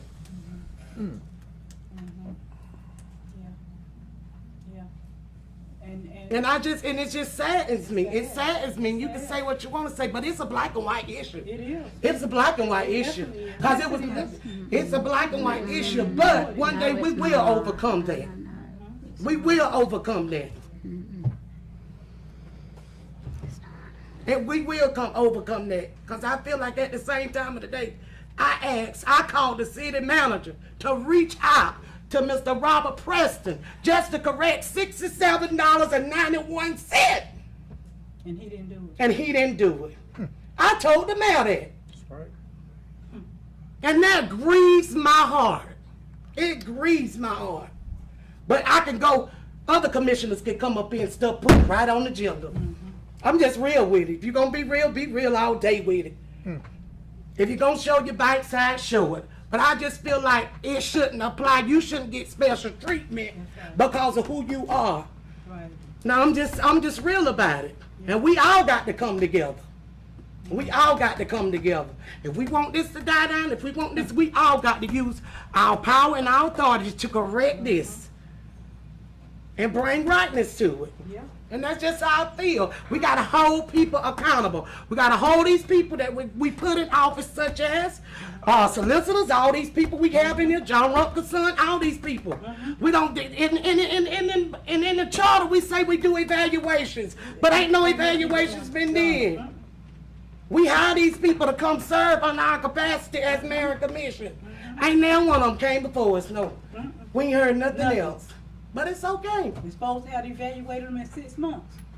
It's No okay. evaluation, no more mention of it. It's okay. I mean, it's okay. But I hope the citizens are watching. I hope the citizens are watching. Because when it's time to go to the election booth, some changes need to be made, because this is wrong. This is wrong. And I've experienced it for 19 years. When Ms. Wilkerson didn't have a problem, thank God, she didn't have one. But Ms. Juanetta had one. Now Mr. Paul right there has one. It seems like certain people getting in certain positions, there are certain problems because of who you are, or whatever the reason is. I don't know. I don't understand what the reason is. I really don't understand it. God knows I don't, for the life of me. You good? But I'm done. I'm sorry, Mr. Mayor. Not a problem. I understand. Emotions are high. Emotions are high. Right. And so I do want to say to you, because you said that I did say some words and I might have and just didn't know it, but whatever. But if you feel like that people have said to you, I treat you differently from the white mayors that's been there, Mr. Mayor, I can say this. If I treat you differently, it's not intentional.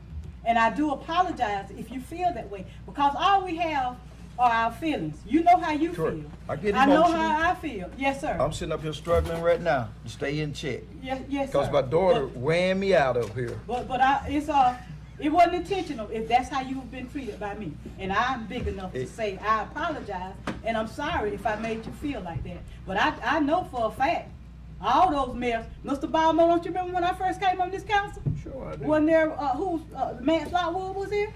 And I voiced my concerns just as openly as I do now, didn't I? A little more. A little more. But anyway. Mr. Gowan. Thank you. Good evening. Good evening. Welcome to the City of Douglas Mayor and Commission meeting. This will serve as our regular meeting, September the 10th, 2018.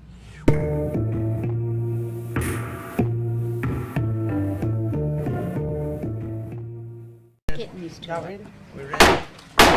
Good. We would like to call order to our City of Douglas Mayor and Commissioners meeting, regular meeting, September the 24th, 2018. We would like to call to order, and right now we will have our invocation by Commissioner Olivia Peterson. Well, thank you, Mr. Mayor.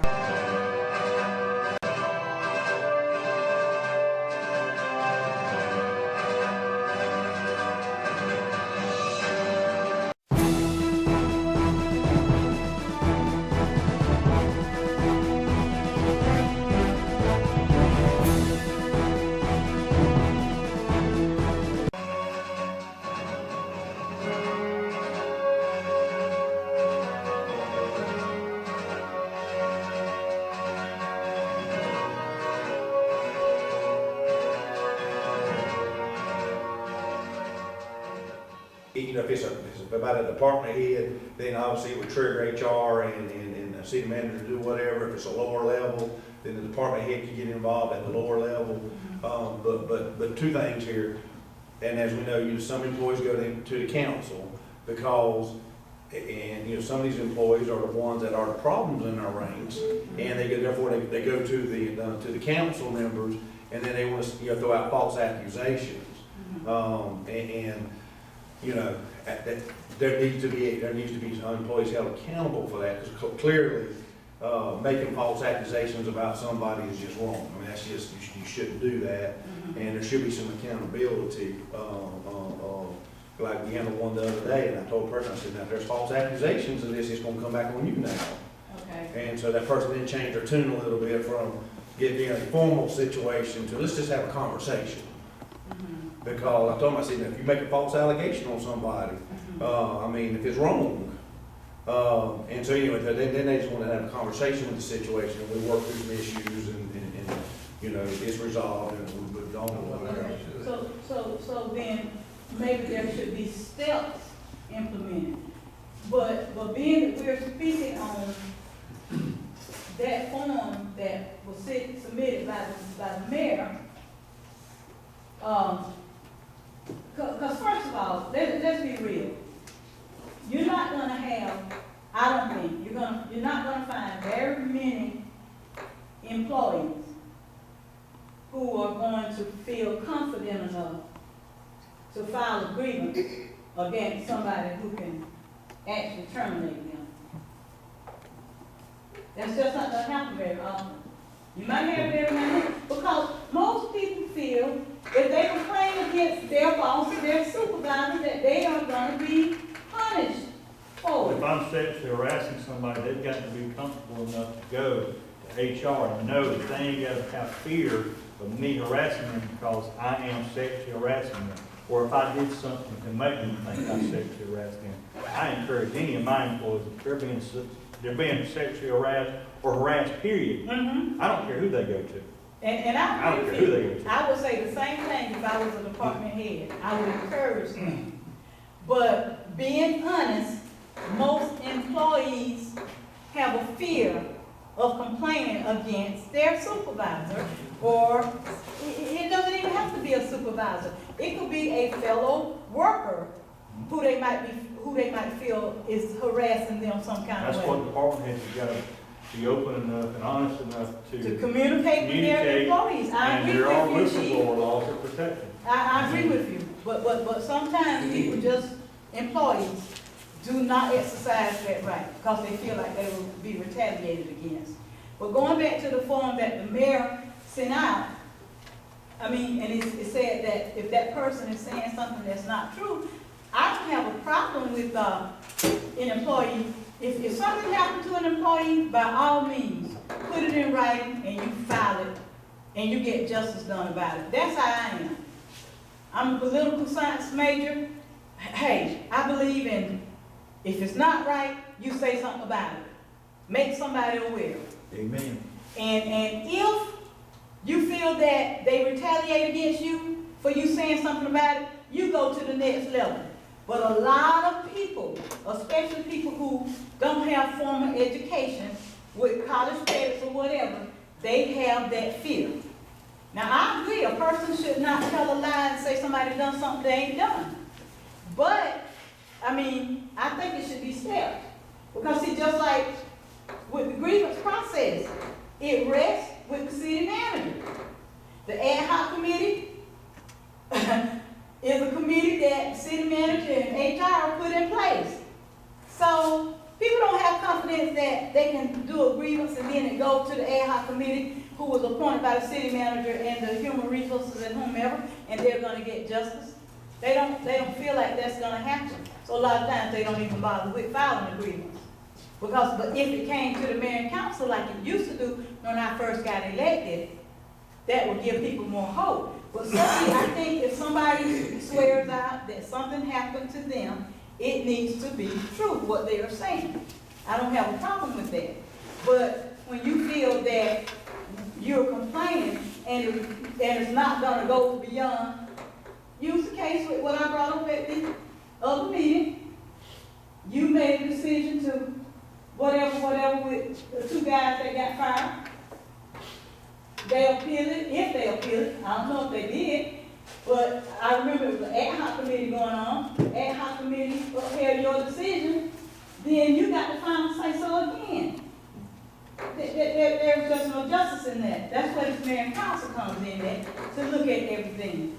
Because, I'm gonna tell you, when you work with somebody for 20 and 30 years, I'm not saying you and him working together for 20 and 30 years, but if y'all had, there's gonna be a certain amount of allegiance between the two of y'all when it comes down to other people who you haven't worked with as long. I'm just keeping it real.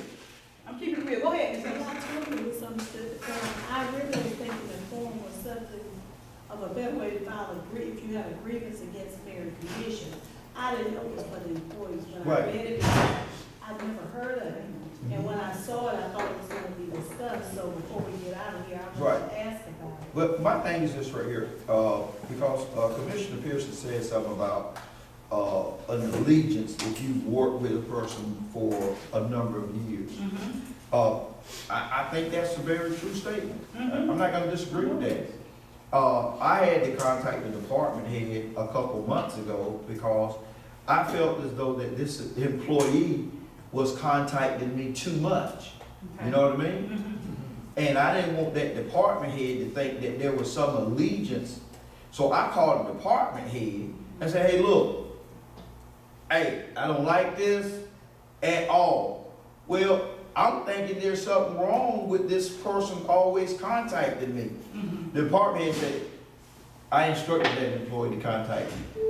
Okay, because I didn't want that department head to think that there was an established relationship, that if this employee got in any trouble, that I was gonna come to that person's rescue.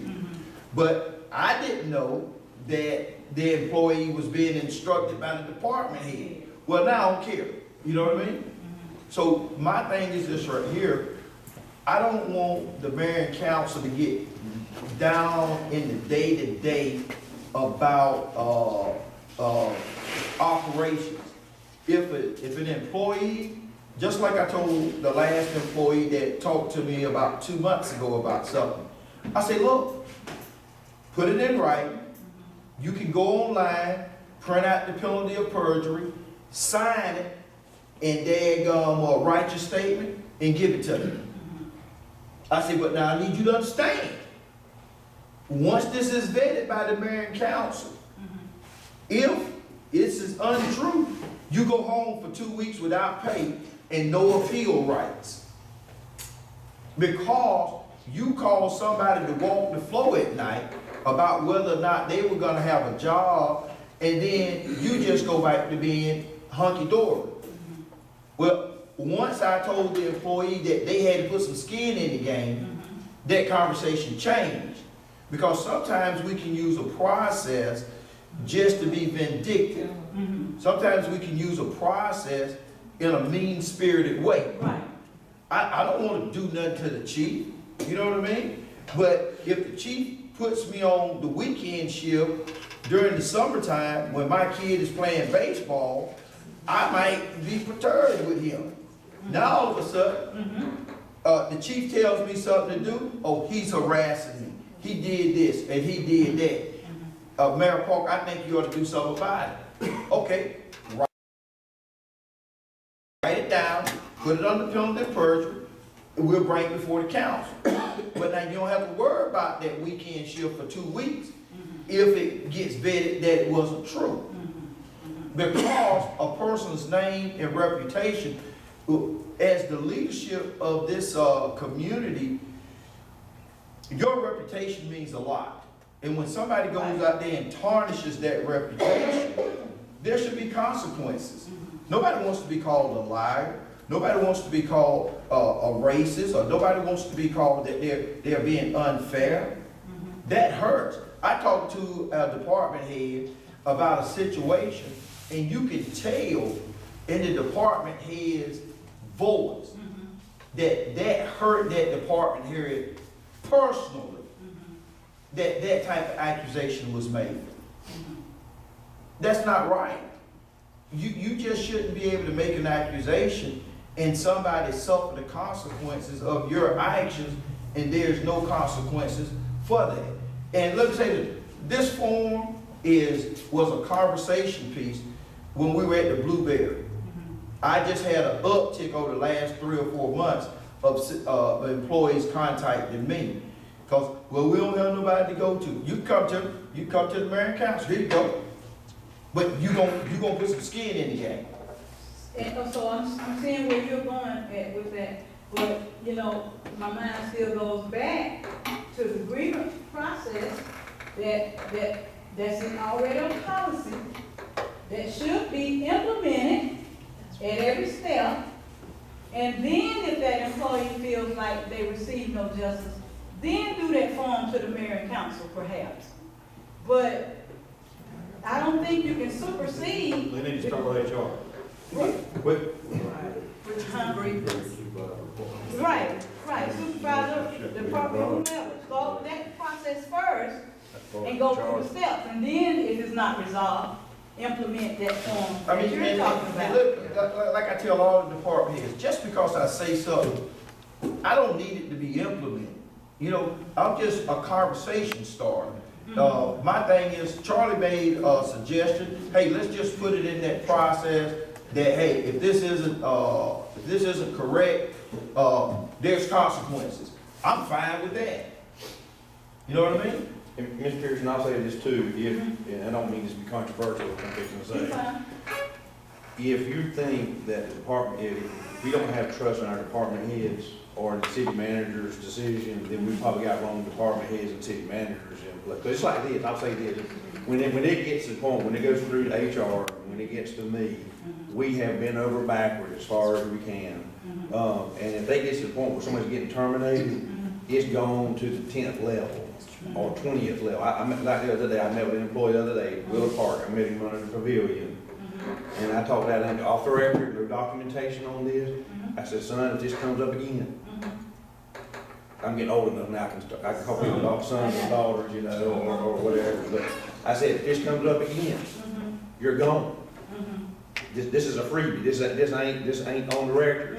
So I know that employee comes back up again. I have been over backwards. I have begged and pleaded with them. I had a conversation with a guy the other day. He had a little weekend activity. Weekend activities on something. And well, even though it's his personal life, it has brought some shame on the city. So if this comes up again, you're gone. So I'm saying all these off the record, I'm telling you, and I can't tell you prior to Charlie, I can't tell you after Charlie's 10 years, or early retirement. But here again, in any of these department heads make the wrong decision, I know Tammy's, we call it Tammifying, Tammifying, okay? We have been over backwards, and I'm gonna say this, and please don't beat me up, please. Yeah, I said, in the past, when they've gone to the politics, most of the ones that go to the politics are the ones that have been causing the trouble. Okay. And it's just like every time I get a call, like sometimes cop stop, the videos and audios prove always. I mean, it's just, you know, people only run and most of the time, because here again, people come to my door all day long.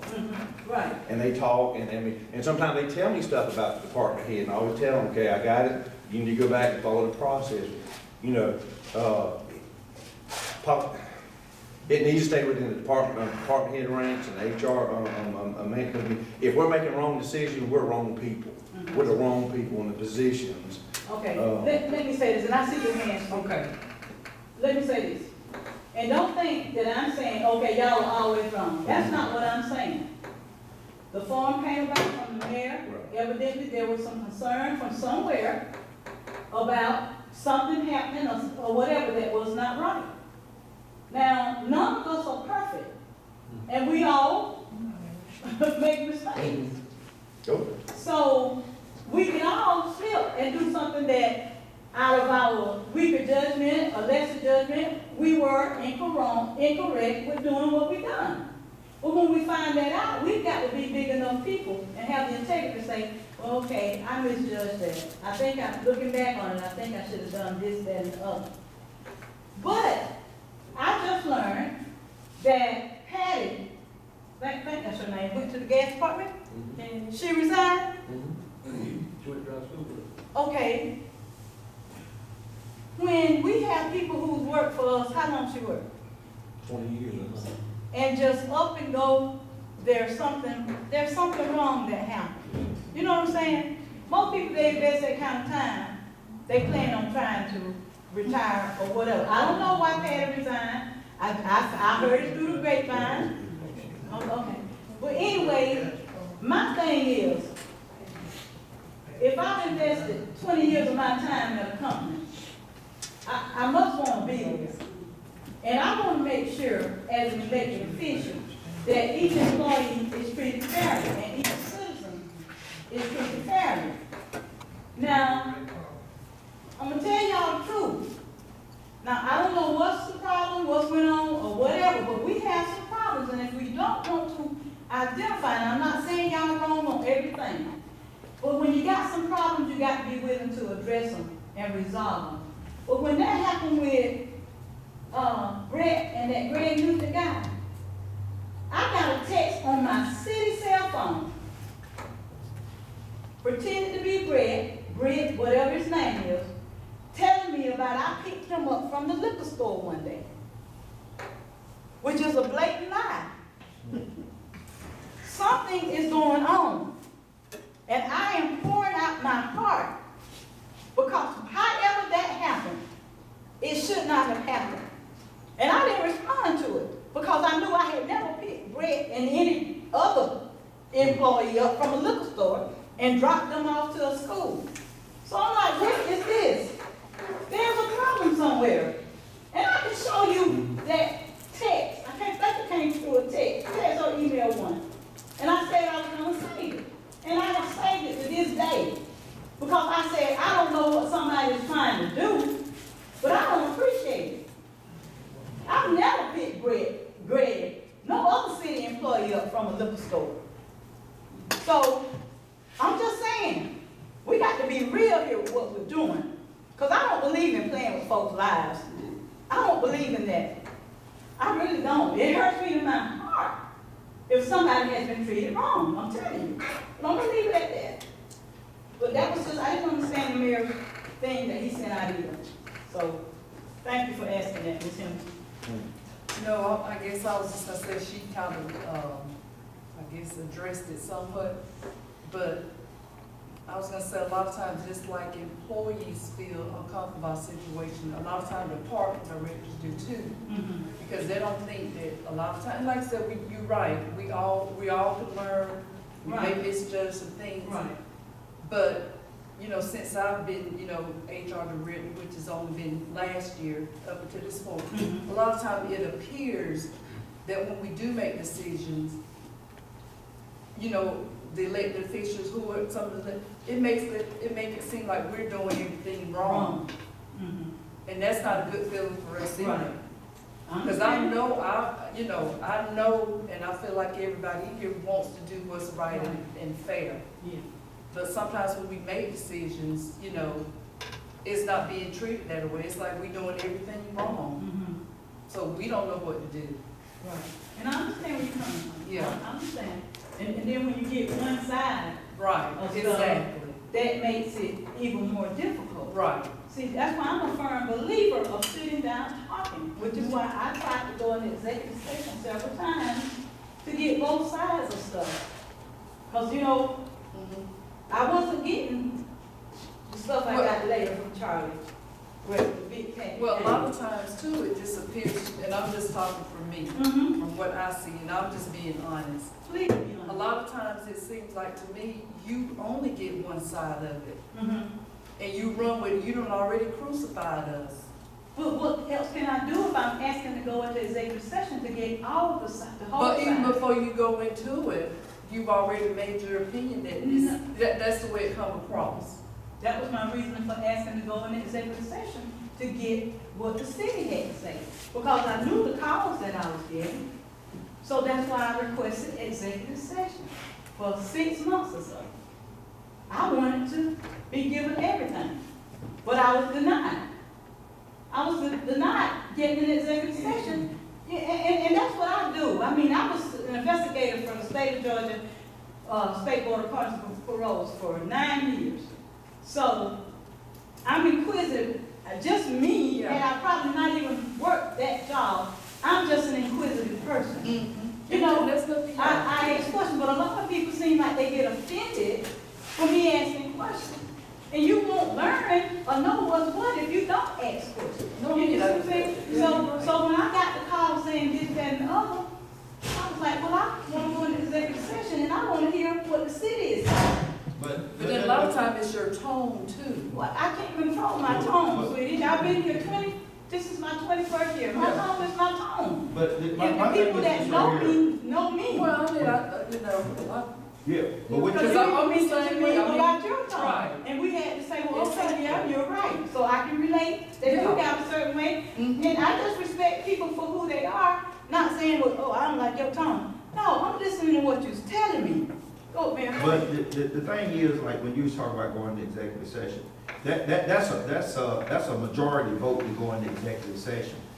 The individuals that were on our council had already read this information and knew it was an ongoing investigation. There was no legal reason for us to go into an executive session. And that's the thing, Commissioner Pearson, it's either your way or the highway. It's not the majority of the council. Charlie or nobody can make us go into executive session. I call for a motion and a vote every time. After we had read that information, there was no need to go in. But let me pivot to that information. Let me just stop you right there. That information came later. I was asking for an executive session before we received any documents. It was an ongoing investigation. That does not matter. Charles. That does not matter. That does not matter that it was ongoing investigation. Mr. Mayor, that don't matter. So my thing is this, right? It still takes a majority vote. We already know that. Right. And so But there that's was what no I'm saying. justifiable reason to not go into executive session so that But we could all have all the information. All 7 of us have the authority to cast our vote. So That's not being disputed. Hold on, but what I'm saying. So when I made the motion to go into the executive session, and it was denied. It was denied because you got with the others for them to deny it. The thing is, and see, that's what I'm saying, and that's what the department heads feel. You've already drawn a conclusion, and that's the holy Bible.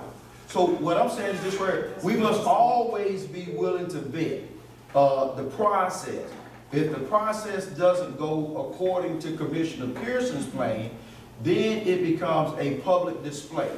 And the department heads get berated. We toss out personnel issues on social media or on television, and that's not good. We can always sit down and have a conversation about something. We can always do that. But if it doesn't go your way, there's a problem.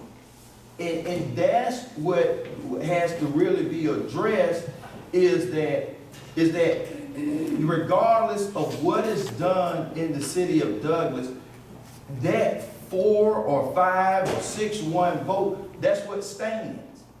That's what stands. True. So, but hold on, and then don't shut up. Okay. Then don't shut up. Okay.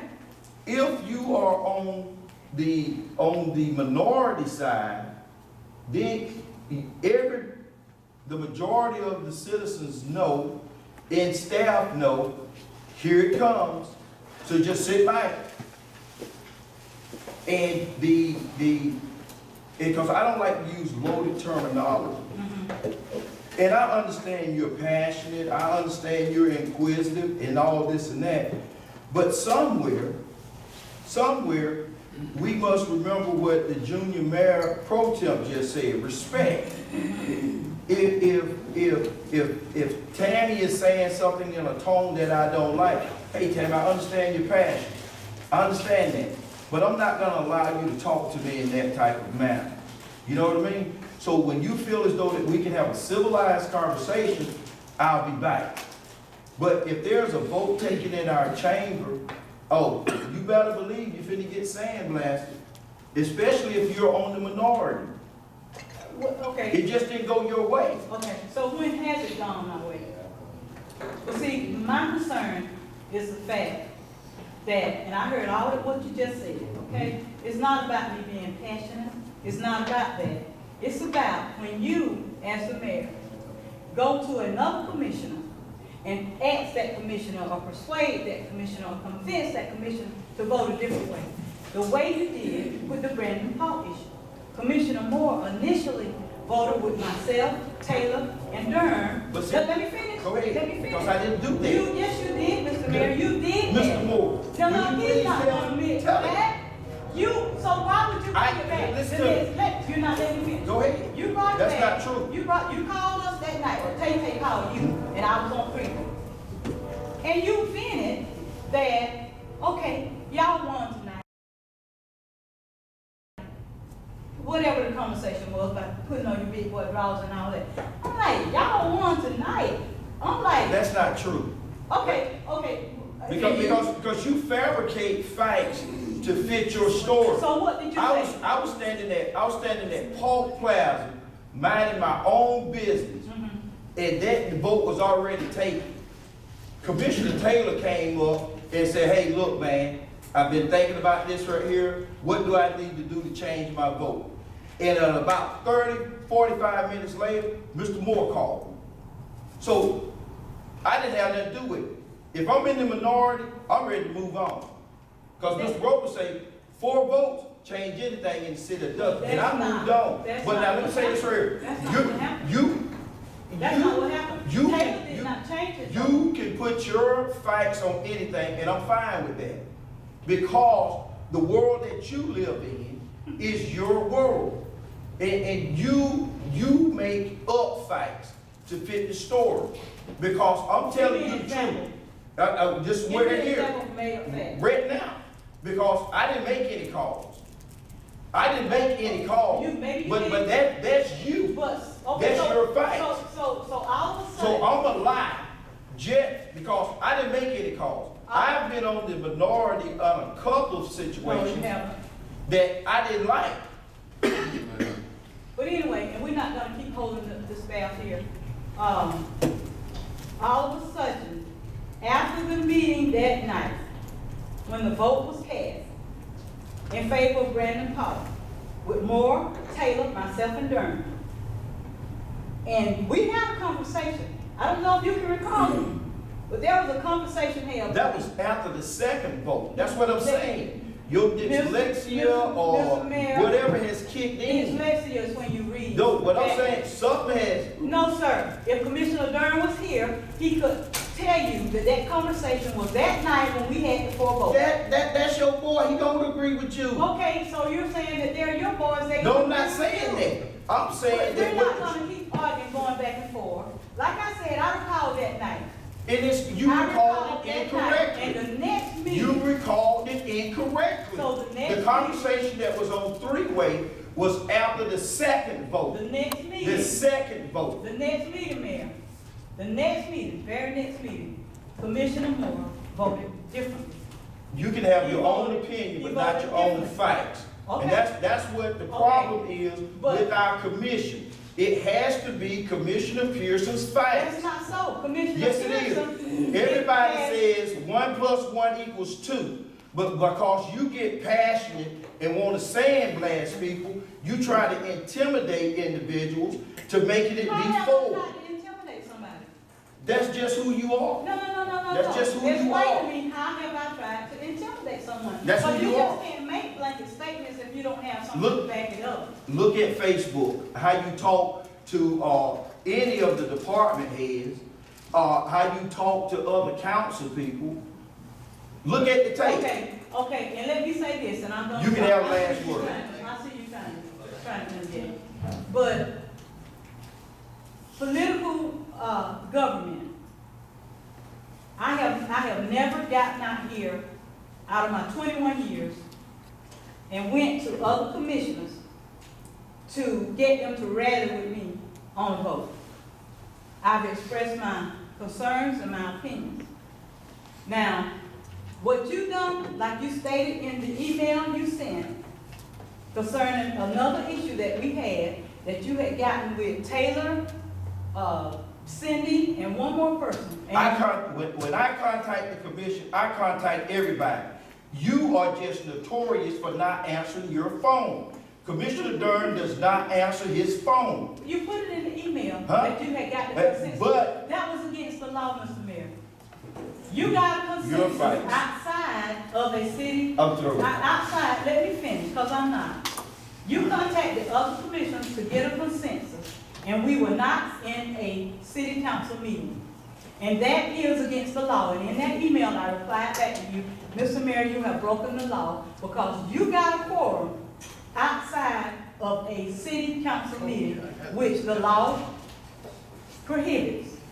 I said to you, and you did not come in back. But see, that's how you... Because I don't want to engage with you. It's useless. It is useless. Just like this is what you do. This is what you do in our council meeting. You hijack our meeting. What you stated in that email. You just hijack this meeting. What you stated in the email. That's what you do. What you stated in the email is indicative of how you do business. You get your 4 votes to get whatever your agenda is. I don't operate like that. I go on the facts, and I base it on... You go on your facts, which are normally incorrect or only partial. And that's what you do. You hijack our meeting. You keep interrupting me. Huh? But it's okay for you to interrupt me. I stopped. Correct?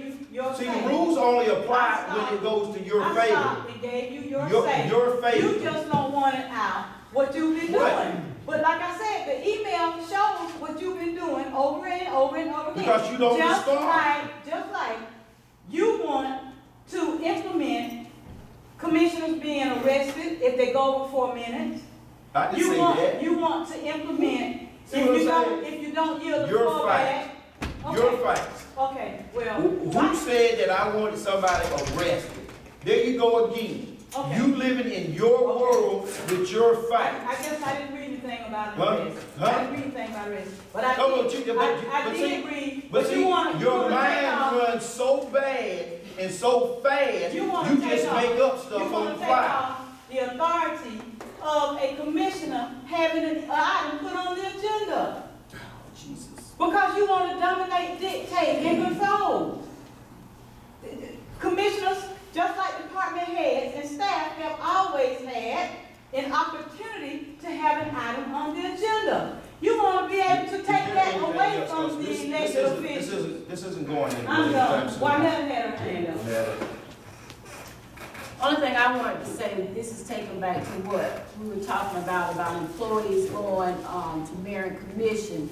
The only thing that I just wanted to say about that is that as department directors, we've got to push our employees to go to the proper channels, which is HR.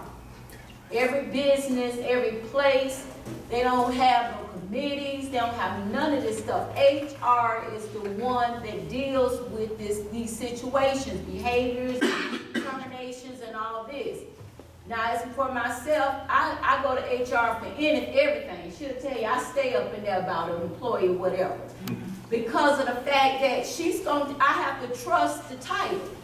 I don't care what her and I have on a personal level. I trust and I respect her title as HR. And so therefore, if she tell me something, she's plenty of times told me I was wrong about some things. I have to respect that. And that's why I'd rather for my employees, and they will, go to HR. Now, I do have issues of employees going above our protocol. I have issues when my employees go to the city manager and have not went to her. I have issues if my employees go to a commissioner. I do because I think all of us in government have a place. Right. Our place is directors is to run our departments. His position is to run the day-to-day operations. I look to that the commissioner's positions is to vote for things that is best for our community. Everybody has a place, but if you get out your lane, then this is how this starts. This is how this starts. And this is where we should be in here having a good conversation. We should be in here trying to mend things that we felt like have been broken. But I'm gonna be honest, that when if we having Christmas dinner at my house, I don't care about my children inviting other people. But now if we having a family dinner, don't go inviting other people that's not family. And I understand that this is an open meeting and people can come. Right. But out of my time as being director, I look at this time that anything that you and I have had, or you and I, or any other directors, that we should be able to talk like adults as family, and not be able to have people to come here that's not family. And there's no disrespect to you, no disrespect to whoever else been in here that's not a director and a commissioner. But I just feel like this was our time. And honestly, they invaded my time because I wanted to be able to mend things back together with you in a private setting. I felt like you all should have had that same opportunity. So we've got to learn our place. And we can't be afraid to work in our place. I shouldn't be afraid to fire somebody because I'm scared they're going to a commission. Right. Correct. I shouldn't be afraid that they're gonna fill out this form. I don't care about this form. If we do things the way they're supposed to be done, and these employees start doing what they're supposed to do, meaning if we're doing something wrong, my expectations is go to the woman that we paying the money to as HR director. Now, if she ain't doing something right, then as mayor and commissioner or city manager who runs the day-to-day operations, then he need to be checking her. And what if he's not checking her, then what? Then you need to check him. Because that's who you hired, that's him. That's what he's supposed to be doing.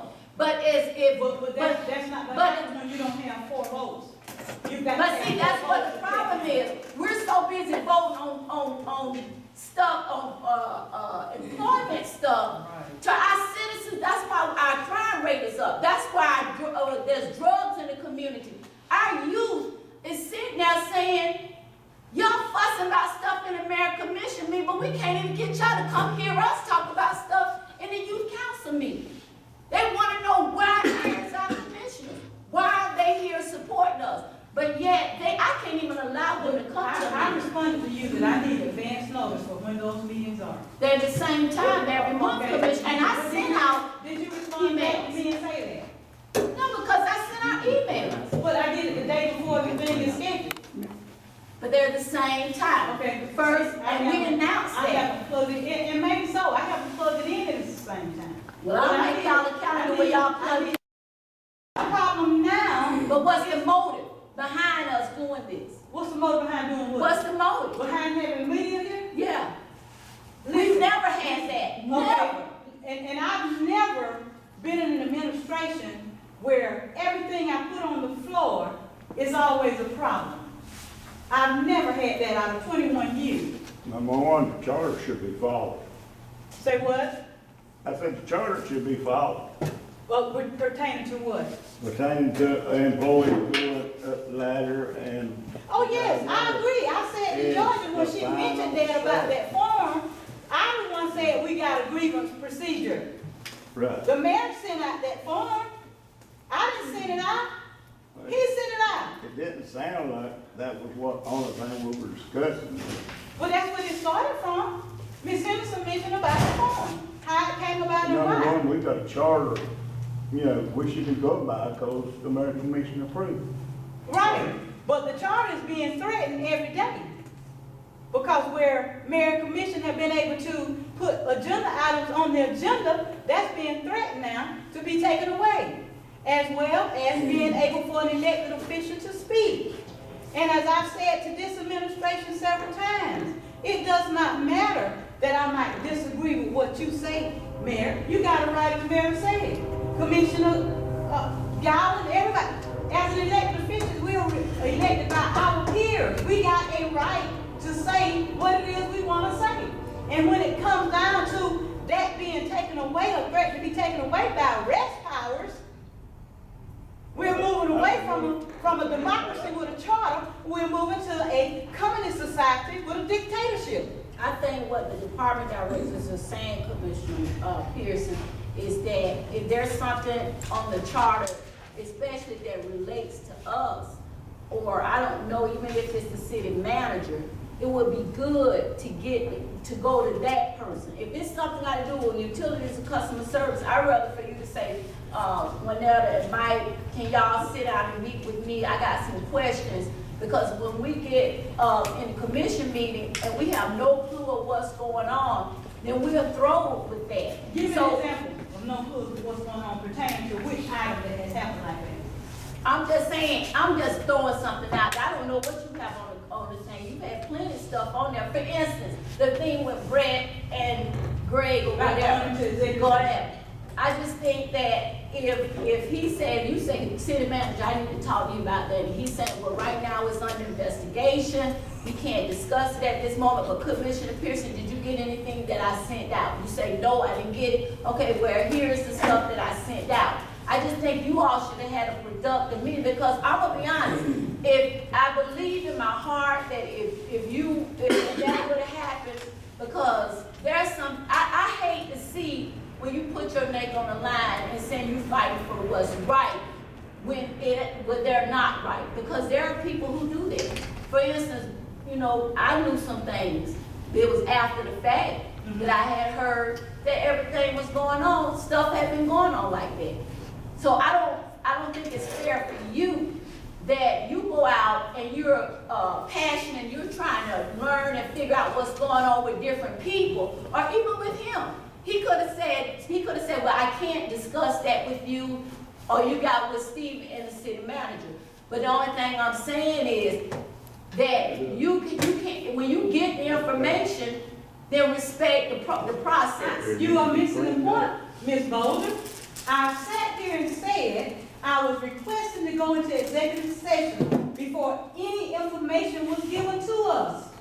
I said that to the mayor, and I'm saying it again. That's why I was requesting to go into executive session.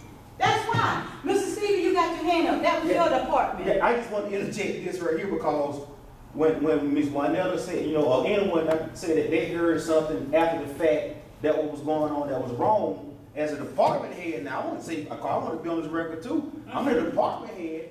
I didn't know about it, so it's been stuff interjected that people knew what was going on. There's the department head, I didn't know. You didn't. So I was just gonna make sure that I know you didn't. I'm not saying, because it goes over my head when some other people knew what was going on after the fact. Exactly. But me, right here with them, I didn't know. So I just want to make sure I get that. Because the perception will be, well, darn, how this going on even after the fact, and he don't even know.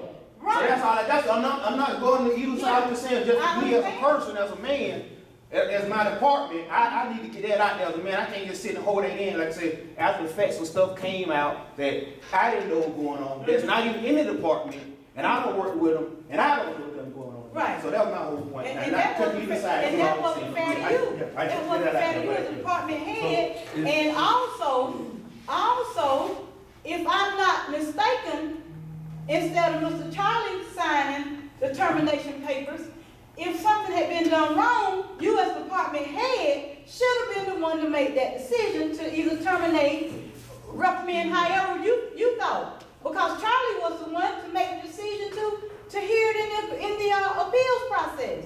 That's double jeopardy. The same person that fired you cannot hear your appeal. That's common sense. When we as the directors do make a decision to fire someone, look what happens. Look how you publicly rate me over the code.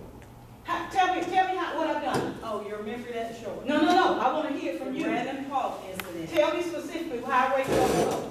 So this is the time. All the false. Let's talk. I'm just saying, all the false accusations that you made. Tell me. What did I falsely Go say? get the paper and read it. No. But I'm not talking about what the paper published, Georgia. I want you to tell me what I falsely said. Okay. In those meetings, I tried to explain to you the true side of your and my conversation. When I tried, you cut me off, you didn't want me to bring it forth. It was all about Brandon Paul. So when you say that you want to be fair, you want to be respectful to the director, you didn't come back and try to have a sidebar conversation with me about it. You brought it out at a public meeting. So you did not at that time request to go in an executive session. The city manager and I advised you not to bring it out publicly, and you did. So when we worked with these employees, he was on probation. There were some things that I had already seen that I told you about in a private meeting before you brought it to the public. You totally ignored that. So Are you referring to him being in the office, somebody being in his office? Is that part? No, I never had that conversation. Okay, that's with what you. So what part are you referring to? That you, because I remember him being in the About the office. insubordination that Okay, I you told asked you him to about, do and I expressly told you Mhm. that from what I see, he was not going to make it past the probation period. Mhm. That is when you and Durham brought it to the public. But my whole reason in saying this, because I really don't care to rehash it all. Right. Except for when the other director is trying to express to you that when we as directors make these decisions, you don't back us. So then you say, is the city, you picking and choosing, it's the city manager, it's the director's decision. And then when you take a vote as a commission to undo a decision of a director, then you are in violation of the charter. Because you all can only fire him. You can't fire any other employees. But you took a vote that night to do it. And We then took when a vote, you're wrong. We took a vote to combine to the duties. combine them, which still you was out of charter. No, That we were wasn't your not. fault. No, we were not. No, we were not. The city I don't commission think has this is done that going before. anywhere. But city council had done that before, Ms. Henderson. But I'm giving you an example of what we're discussing. And when Ms. Boulder said that when we're caught off guard, I can recall a situation when code enforcement was out. They went and wrote up the Giffords for having the violations. They went to check on one other property and it turned into another incident with the Giffords. Had the vehicles in the yard. Right. I hope you recall this, you may not. Okay. I myself even went up to the lobby to try to talk to Ms. Gifford to see what was going on, to try to get her to come back. You were on the phone with her because she told me it was you on the phone. I recall that. And you did not want her to speak to staff. You told her do not talk. She told me she I'm did not talking- want to speak to you all, and I said, if you don't want to speak to her, Well, why don't she at speak City to her. Hall? Why was she at City Hall? To get the paperwork to file a grievance, I believe. Okay, but then you brought them to the city commission meeting, and again, you trashed the employees.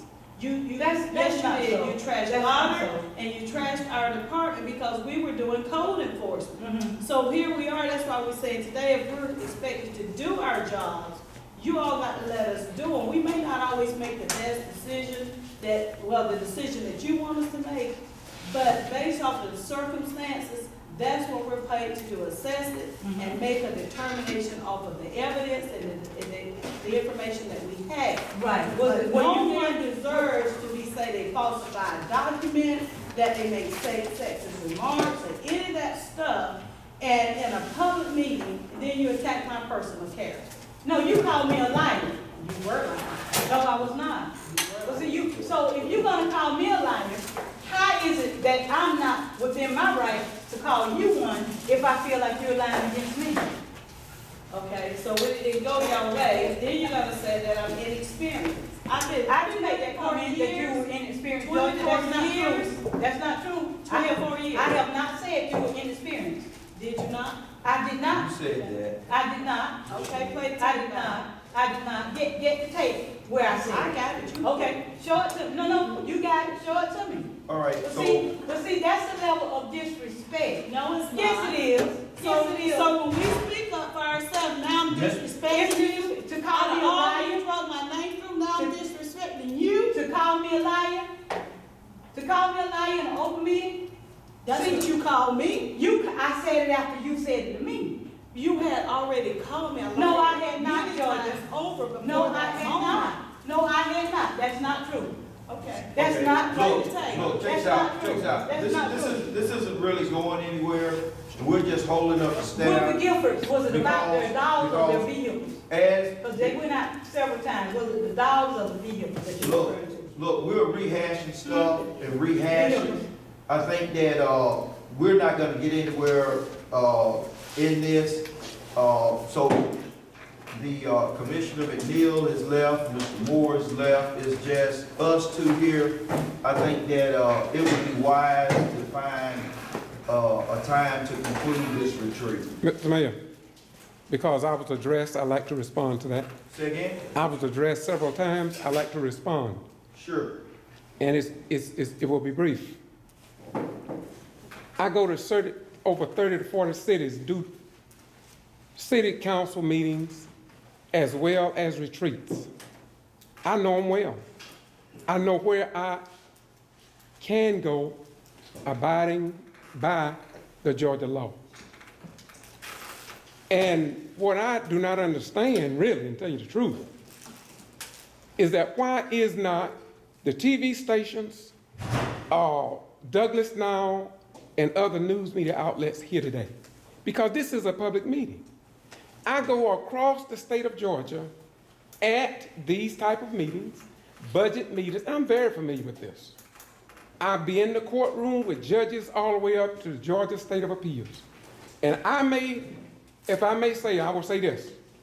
I may not know y'all's job, but I studied charters for the city in addressing and doing what I do.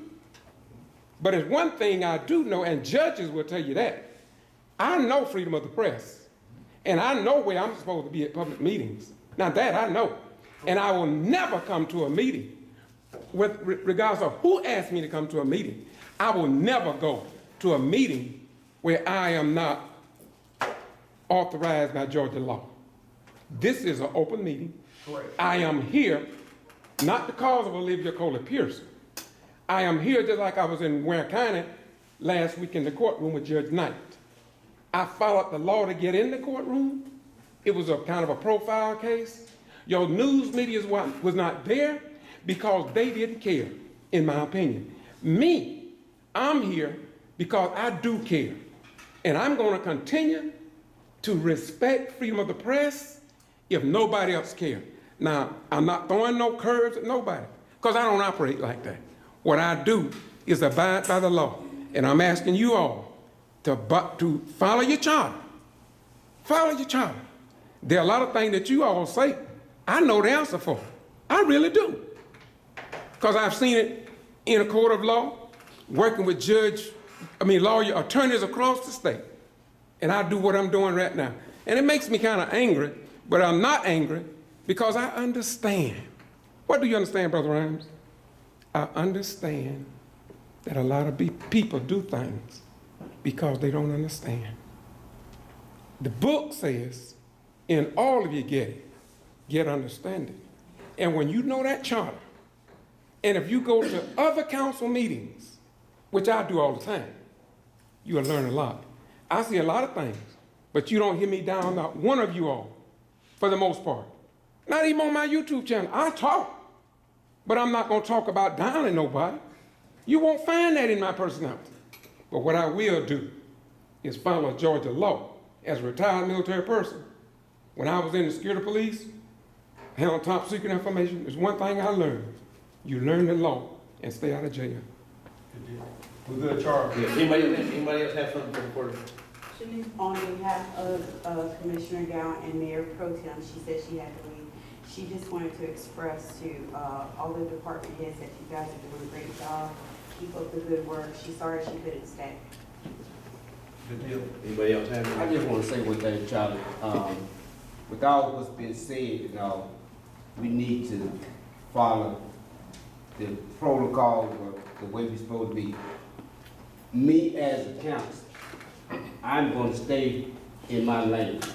Now, when it comes down to handling the chief employee that he have, I'm going to let the chief and personnel manager handle that. Only thing that I'm there for, and somebody tell me if I'm wrong, is to, whenever y'all bring, whatever y'all bring, and me look at it, and if it's good for the city, then I'm going to vote for it. But for anything else, you know, Charlie, he's the city manager. The boys wasn't overstaffed and all, they work together. Y'all handle your employee. If any employee come to me, this is what we supposed to do as city council. Any employee come, you go through the proper channel. Go to your manager. If your manager can't handle it, then go see the city manager. So, please ma'am, please sir, I know the rest of them are gone, but we as city council, we need to stay, not try to, in other words, take up for an employee and does not go through the proper channel. And maybe we can get the rest of them here so we can know to do that. What we need to do as a city council is do what's right. Do what's right. Do what's right. Just But because, do what's just right is because, only your definition. just because, I'm not talking to you. That's Please what- stop interrupting me for the You last said time. council. You said For the council. last That time. includes As you. a council, we need to do what's right. We need to not just go along. We don't need to let somebody come and influence us to vote a certain way. We need to vote our conscience. Because like I said, in that first situation with Brandon Paul, the votes had passed for Brandon to have the duties merged. It was not about his termination. We didn't vote on that. But it was about the combining of duties. And it passed. And then the next meeting, it came back up. And Commissioner Moore's vote was changed. He's changed his vote to not allow the duties to be merged. We need to do what's right. Treat people like you want to be treated. That's what I've always advocated since I've been at City Hall, and that's what I will always advocate. Because each one of us here, sitting here, we want to be treated a certain way. And please excuse my tone for how I'm saying it, but I'm saying what I mean, and I mean what I say. Treat people right. And if you do that, you'll be all right. And like I say, Charlie, I'm not saying that everything y'all do is wrong, and I ask y'all to forgive me if that's what y'all feel like I've been doing.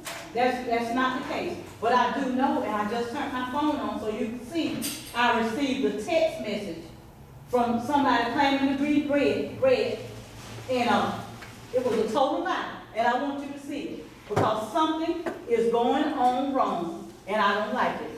I'm for what's right. Are we ready? Hey, I appreciate y'all. Thank y'all. And we'll see y'all. Thank you. I'm